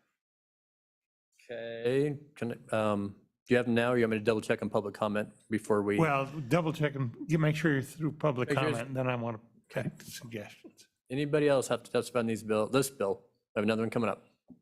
Seeing none, okay, we'll close public comment. Senator Scott, motions. Mr. Chairman, I'm going to ask we carry this over to the next meeting. I'm going to ask the LSO to prepare 2 amendments. One of them would to give the local licensing authority the clear authority to say no to these new licenses, to any particular application. So something doesn't fit their community, somebody wants to, they can just say no. Or if they think their local density is too high, just say no. Give that authority locally. So that would be one amendment, Mr. Chairman. Can I tag on that for 1 second? Maybe. It was, Mr. Chairman, it was always my understanding that no local authority is compelled to issue any liquor license. That's always been my understanding. And I'm getting a thumbs up back there. So maybe it needs to be more. Okay. So, Mr. Chairman, if Senator Case is right, then we don't need an amendment. But if we could look into that and be sure about it, because we had the opposite answer a minute ago. So, Mr. Chairman, the other amendment I would like to do, and I give you the specific language, may have to modify a bit, because I want to make sure we're talking about local licensing authority. But the language would be, and it might well go right at the end of the sentence on page 5, line 26, be the licensing authority may determine on a case-by-case basis the types of entertainment which qualify for tavern and entertainment liquor licenses. And Mr. Chairman, they may have to play with the language a little to make it fit. But that'd be the amendment I'd ask them to prepare. Mr. Chairman, I've thought about changing the percentage, the 60% to 50% or 40%. And I'm not going to suggest that at this time. I think that may make this too close to a full liquor license and raise some other concerns. And I think the 60% allays some of those concerns. And I think it's safer to leave it that way. Mr. President, it may cause some operating problems, but I think they're dealable ones. Okay, so generally the motion table is we're not going to get through, we're going to keep moving this bill forward. So that kind of seems agreeable, and most of you are nodding your heads. But what other types of things would you like to see in this bill draft, Senator Case? Just to be clear, I understood from Senator Scott that was a proposed amendment. We're not voting on that amendment now, because I kind of would probably go a different way. But it's okay to have that amendment about local licensing authority determines it as an amendment that we could consider later. Mr. Chairman, Oh, Go I'm ahead, Ms. sorry. Johnson, and then. We do have an answer regarding the licensing authority being able to say no. They do have the statutory authority to deny a license. To just say no to drugs or alcohol. Yeah. Okay, that's my childhood. Okay. Senator Scott, and then, Mr. Chairman, I would encourage Senator Case, if he has an alternative amendment, let's get that drafted so we can look at hard, specific language next meeting. So I actually don't exactly, but my concept would be to go the other way, to define entertainment for the purposes of this section, and either do it by a list of things that we think are entertainment, which is basically what we do with the other licenses. You can have it at a golf course or blah, blah, blah, blah, blah, or the characteristics of what we're looking for in entertainment. Just all contained within one facility, and involving games of skill, or I don't know. I have no idea, but I'm kind of thinking of two different approaches to define entertainment. Mr. Chairman. Senator Scott? Mr. Chairman, I think there are two ways we can responsibly go here.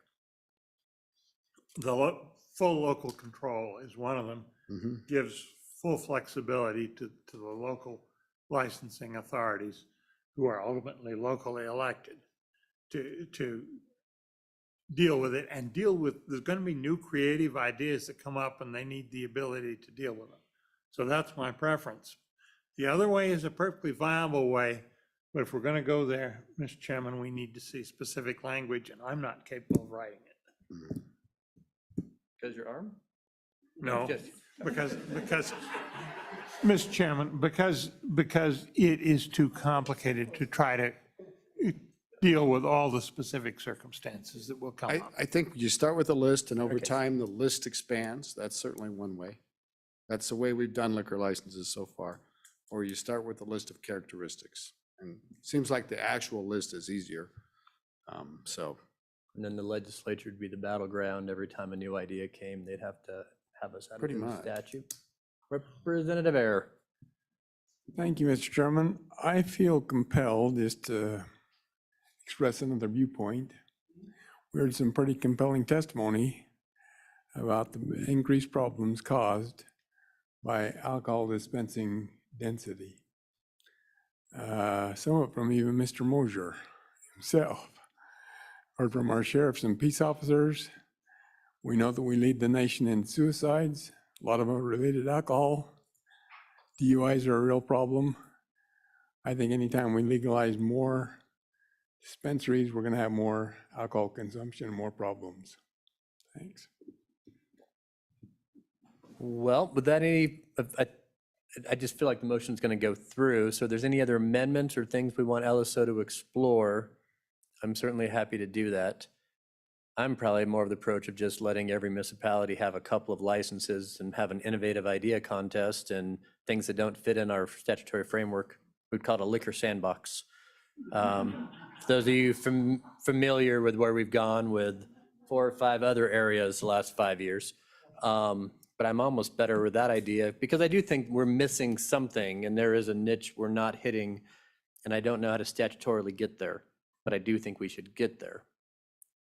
That's no official amendment, but if LFSO thinks of a way that's creative to allow that flexibility instead of us defining entertainment, and I think maybe that is the way. We just say entertainment, and then we get to dictate, and if there's an idea out there that doesn't quite still fit in, then they come to the legislature and we can allow it. But we have to have another license, which seems really Or we add tedious. to the list. Yeah. You add to the list under entertainment. Any other suggestions for LSO to incorporate into this bill draft as we continue to evolve it and rework it? I'm sure the department and Liquor Association and interested parties, Chamber of Commerce, will be involved. And hopefully some of our substance abuse organizations as well, because under law enforcement, right, there's a social cost that we need to be aware of. Seeing no further comments from anyone? All right, committee, everybody in favor of LSO continuing to redraft or evolve this bill for October meeting, please say aye. Aye. Opposed, say no. No. I'm still a conflict, Mr. Chairman. I'm just on all The this. LSO would note that for the record. That motion has passed. And we'll see if we can get through bar and grills. I know a couple of us have appointments at 6, but we'll jump up to our last bill of the day. I'm pulling it up quickly with all of my notes. Representative Blackburn, are you presenting this one? Oh. Mr. Anderson, you gonna, or Ms. Johnson presenting bar and grill liquor license amendments, LSO draft 119.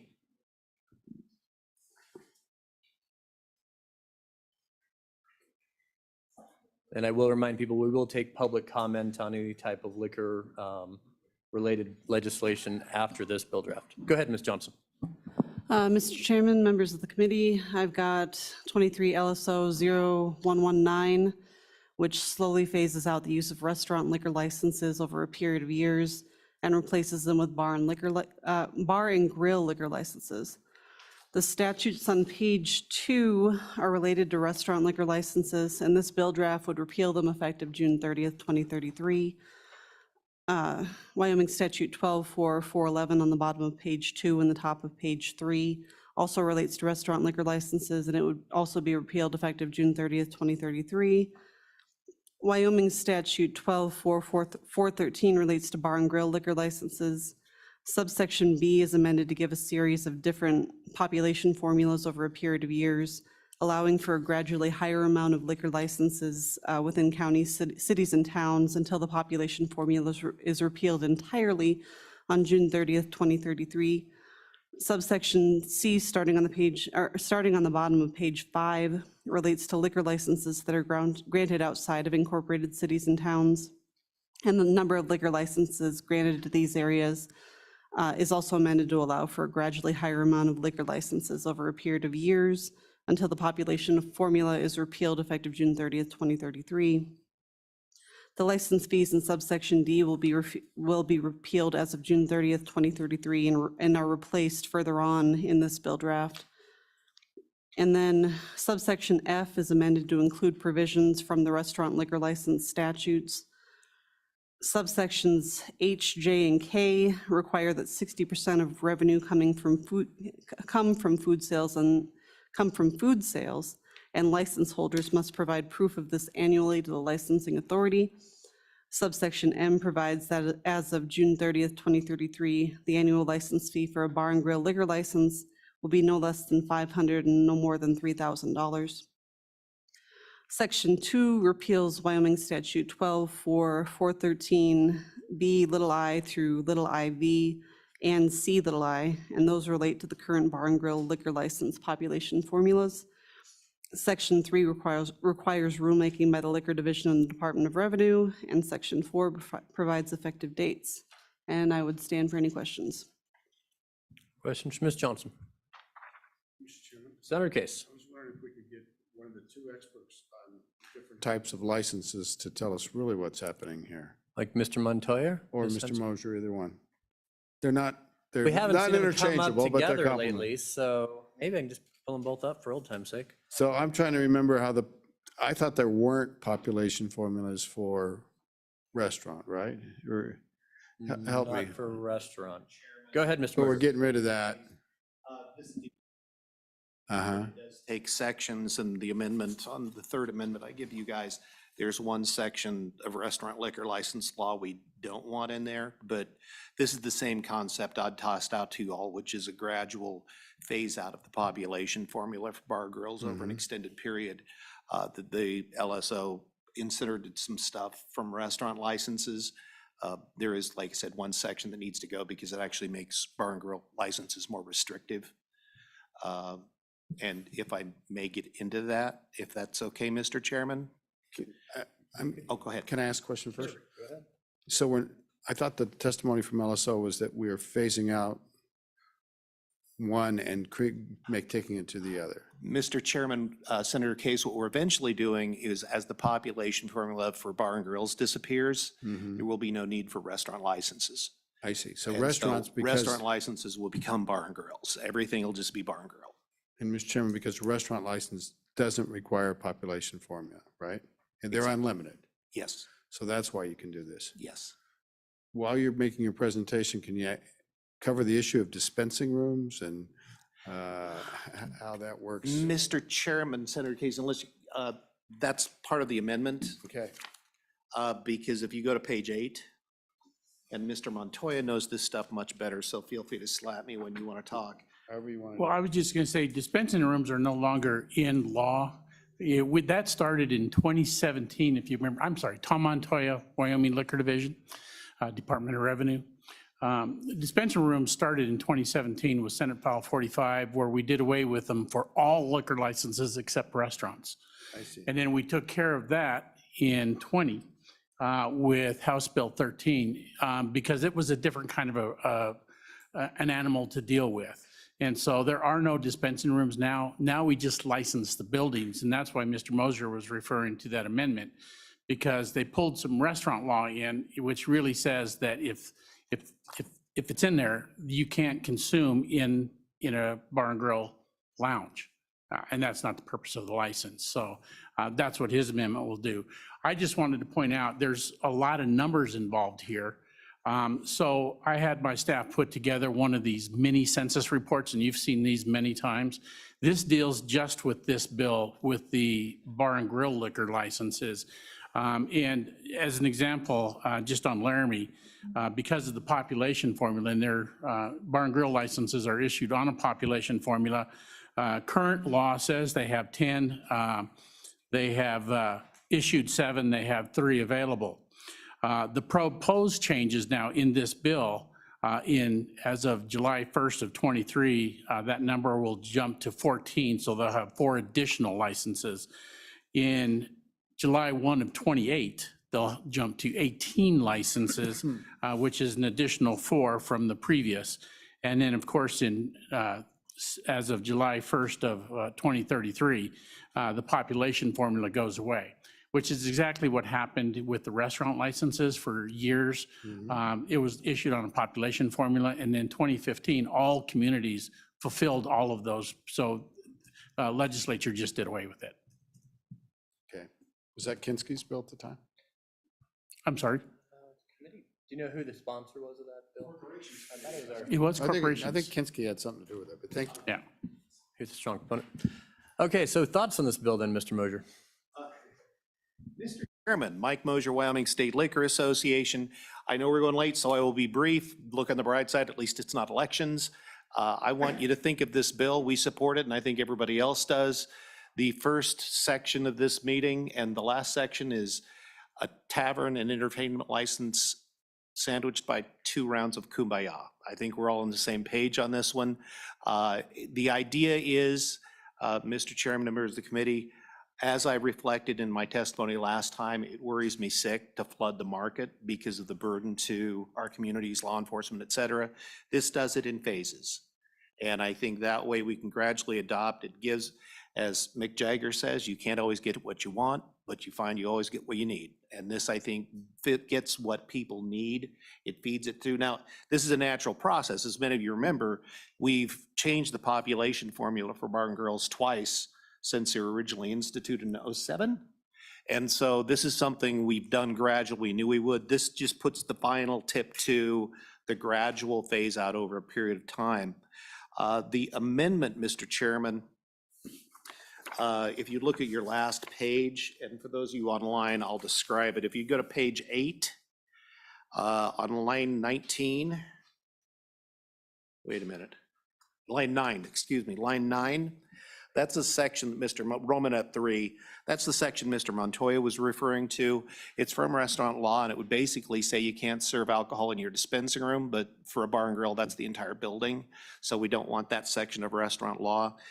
The second section, lines 17 and 18 on that same page, no bar and grill licensee shall provide or promote as a bar and grill, a bar and grill as a bar and grill. Yeah, they can, actually. Restaurants can't, but bar and grills already can because they're a bar. So when you think promotions, think drink specials. Mike's Place says we have $5 a drink happy hour. So they can already do that. So we don't want to make licenses further restrictive. So we would advocate on page 8, as we outline, eliminating basically lines 9 through 18. The rest of your amendment that I have on page 3 is just renumbering accordingly. And so we support this bill with the amendment. I think this is how we do, as many of you do, that's how we do liquor law. We do it in gradual measures, and this gets us where we want to go. And I thank you for the time you've had in tolerating me. I think we're getting in a good spot. Questions for decades? Questions for Mr. Mosier? Representative Bear, go ahead. I'll ask one. Thank you, Mr. Chairman. Mr. Mosier, would you say this bill will result in more alcohol being dispensed in Wyoming towns, counties, and towns? Sure, Mr. Mosier. Mr. Chairman, Representative Ayer, we're on the same page about that concern, obviously. However, with bar and grills, I find less of a risk. Now, one of the things when we talk about economic development with liquor licenses, people don't drink more usually because there's more packaged liquor stores. But with more bars, they do drink more sometimes, and it's more irresponsible. But in this case, you've got food available, and the primary focus of the business is on food service, and they have to serve food if they're serving alcohol. So I find these is a lot less risk in alcohol, and I believe Mr. Odekun would probably agree with me here, than it would be just a standalone bar where you just drink for 3 hours. And so bar and grills to me aren't much of a risk, and they haven't proven to be such. They also haven't proven to be much of a detriment because they're primarily a restaurant with a bar. So I understand your concerns. Does it concern me a little bit? Yeah, it does. I mean, because I worry about that stuff. I don't want to flood the market. And this is about as far as I could take myself and still give people what they want. So I hope that answers your question, Representative. Okay. Other questions, Ms. Montoya? Seeing none, or for Mr. Mosier, sorry. Mr. Montoya, we didn't really let you leave. Does the department have a position on this or anything you want to share? Mr. Chairman, no, we don't carry a position. We're just here to help in any way we can, provide some statistics or interpretations. And we'll be happy to help LSO with any types of amendments or anything like that. And you are the state liquor commissioner currently? I'm sorry? You're the state liquor commissioner? I'm the administrator. The administrator. Just making sure you introduce yourself properly in your current new role. Congrats. I don't know if maybe we said that at our previous meeting. I think you did last time, Mr. Chairman, but thank you very much. It's appreciated. Okay. Further testimony on this bill for bar and grills, Mayor Collins.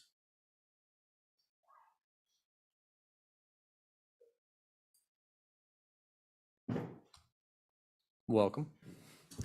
Thank you, Patrick Collins, Cheyenne Mayor. Very much in favor of this bill. Fundamentally, I just don't think we should be limiting or having regulations that limit the number of restaurants we have in our communities. But that being said, the numbers that this bill gives will give Cheyenne and I think most communities all they need for the next 10 years, and then the formula goes away. You know, I don't think of Olive Garden being a place you go to get drunk and, you know, you go there with your family to have a nice meal, and they have a bar and grill license in Cheyenne.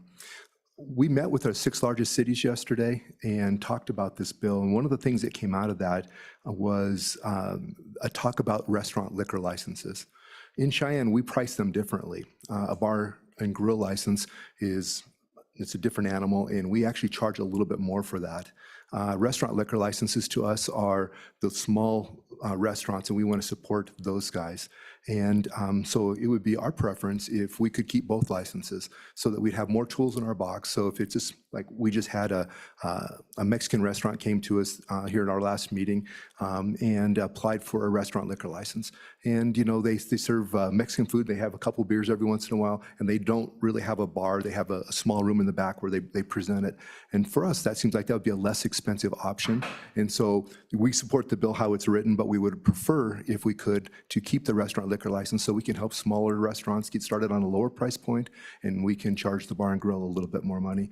But either way you look at it, it's a great bill and we support it. Thank you. Question to the mayor. Okay. Wham agrees with that. Great. Other mayor, come on. Oh, you did have a question, Representative Blackburn. Is it for Mayor Collins? Come on back, and both mayors. Go ahead. So I'm just wondering, Mr. Mayor, where does your pubs fit into this? You talked about pubs before, so is that a different license you want, or is this going to fall under taverns and entertainment, or where's it going to fall? Mr. Chairman, through you, I would prefer an additional license, yes, sir, a tavern license where if you don't want to be a restaurant and you want to do alcohol sales in a bar environment, that we would be able to get that as created as another additional license. This is a great, I mean, to me, the Bar and Grill is a restaurant. It's 60% food, and when you look at our numbers in Cheyenne, the majority of those are significantly higher than that.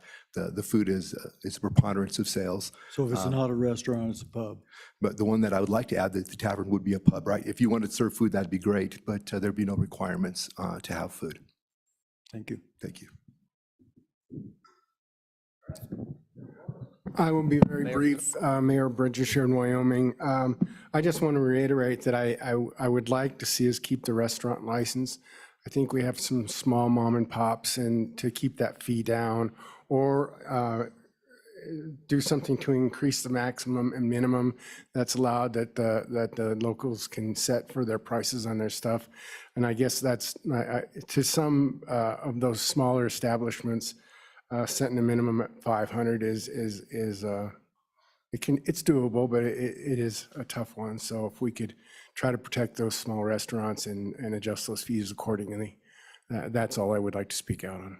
So thank you. Questions, Mayor? Questions for the mayor? Yeah, go ahead. Mr. Chairman, as I understood, he wants to keep license. Would it also be a good idea to keep the license, the restaurant license, because things could go wrong between now and 2033, and that's a decision we could leave until then as to whether we still needed that license or not. I would concur with that through the chair. I would concur with that. Yeah. I would think it's more to put everyone on notice, and then if it does last all 10 years, but if not, I can't imagine we're not going to change that statute in the next decade after the last decade, but you never know. All right, well, thank you. Thank you. Any other public comment on bar and grill licenses? Nothing. Chamber of Commerce likes it. All right, seeing no further public comment, nothing online. Let me check one more time. Not seeing anyone online who wants to comment. We'll close public comment. Committee, what's your pleasure? Senator Scott. Chairman, move we continue this bill to the next meeting? Kind of depends on what your motion is going to be, Senator Scott. Do you want to move it to the next meeting, or you just want to push one of them out today? I'll let you decide in your motion. Mr. Chairman, I've got one amendment to make if you want to do it right now. I would appreciate doing it right now and Okay, getting something Mr. done Chairman. that we don't move on. Mr. Chairman, I move we delete from the bill the lines on page 2, starting at line 6, balance of page 2, and over through on page 3, line 5. Mr. Chairman, that's something we ought to deal with when the time comes and not set that repeal in stone just yet. On the restaurant liquor licenses. Is there a second to that? Seconded by Senator Boner. Discussion. Seeing no discussion. I can't. Right now, and just to further explain, to make sure everyone's on the same page, we would be repealing all the restaurant liquor licenses, because right now a restaurant can apply to their local licensing agency for a liquor license. And I think what we're doing is just putting them on notice. It'll probably go away in 10 years, but we don't have to. Mr. Chairman, Senator Scott? I could foresee mischief that was suddenly designed to restrict the number of licenses in total in ways that we wouldn't want to. And that might, this might give an opportunity for that. I think it's safer to just get rid of this. And I would add, the LSO may have to amend the title to reflect this. If the motion passes. All right, discussion, Senator Case. Well, Mr. Chairman, I'm kind of caught up in this. Are we trying to consolidate licenses, or does it really not matter? And is there a small proprietor's reason to maintain the restaurant license? And I mean, I realize you're talking transition here, but kind of, this is the crux of it, really. Go ahead, Senator Scott. Mr. Chairman, I I recognize that concern, but frankly, I think we'll make a better judgment on that issue 10 years from now when we've seen how this phase out is working. And I do think there is a differentiation. A restaurant license doesn't pay the annual fee. I'm looking at 5 people, the same as a bar and grill or a retail. It's a much lower fee to the municipality. By $50, yeah. All right, question on that amendment. I think Montoya's got some. Come on down if you want.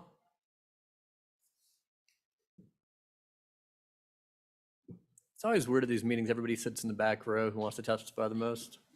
Just a point of clarification on that, Mr. Chairman. The license fee currently for a bar and grill is between $1,500 and $10,500. Okay, in this bill, okay, in 2020 and 2033, when they consolidate the license, the fee goes down to $500 to $3,000, which is the current restaurant fees. So, you know, and there's nothing that says that you have to have a great big lounge in a bar and grill. You know, there are a lot of establishments throughout the state that might have a 2-stool bar and they're only 3 feet long. I mean, there's no requirements there as far as how small it can be. And there are a lot of very small ones in this state, so. Senator Case. Can I read this back as the way I think I heard it? So in other words, the good aspects of the restaurant license, including the low fees, they never go away, basically, right? It's the bar and grill that gets more numbers and the fees drop over time. So it seems to me if that's true, then the concerns of the mayors are taken care of. Wouldn't you agree? Does that sound I'm looking at, generally I got correct, a Mr. nod from Montoya? Mosier.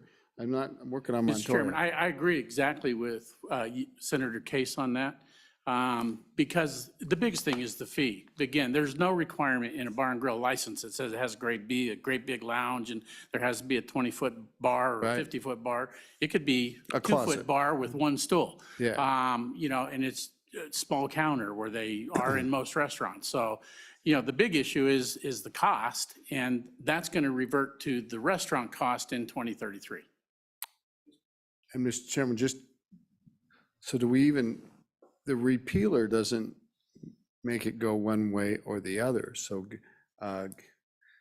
because the fee schedule is going to be the fee schedule in 2023, right? So Senator Scott's motion to remove the repealer on line 8, it doesn't affect the fees either. Mr. Chairman? Yeah. That is correct. You know, I would still suggest the repealer, the amendment that Mr. Mosier put in there during We the want that. time. We'll get that next. Yeah. Right, but you're correct on the rest. So that kind of comes back to Senator Scott's proposal about the repealer. Sounds like the bill works, preserves these good qualities for restaurants, the mom and pop places, and everything works fine, but we do need to do the amendment on page 8, which to delete those 2 sections. Mr. Chairman, that's correct. I Really? agree with Senator Case. Okay, thanks. Question or anything else, Mr. Montoya, while I have him up? Okay, thanks. Go ahead, Senator Scott. Mr. Chairman, and frankly, my concern with these repealers on the restaurant is not in the fee area. Okay. My concern is that you get halfway down there and then somebody persuades that we keep the population formula, then you've fundamentally changed this. And I think we're safer doing the repealer when we get there. It'll be okay. So we're still in the motion. Any other further discussion? All those in favor of the motion, please say aye. Aye. Opposed, say no. I guess that motion's gonna I'm a conflict, so conflict still. That motion will pass. we need to take up the amendment on page 8. We do. Mr. Chairman. Senator Scott, go ahead. Mr. Chairman, on page 8, if it's all right with Senator Case. Go ahead. And Mr. Mosier, please correct me if I get it wrong. The motion is to delete from the bill, page 8, lines 9 through 18. Perfect. Sounds like a second to me. Any discussion? And renumber. Yeah, they'll do that. Any discussion? Seeing none. All in favor of that motion, say aye. Aye. Opposed, say no. Okay, now we're back on the bill. Mr. Chairman, question the bill. So real quick, is the motion to make this a committee bill for 2023? Good. Okay, that's the motion, so it'll be a roll call vote. Everybody ready? Ms. Talbot, if you'd call the roll. Mr. Chairman, this is a roll call vote for 23 LSO 0119. Senator Boner, Aye. Senator Case, Conflict. Senator Nethercott, Aye. Senator Scott, Aye. Representative Blackburn, Representative Burt,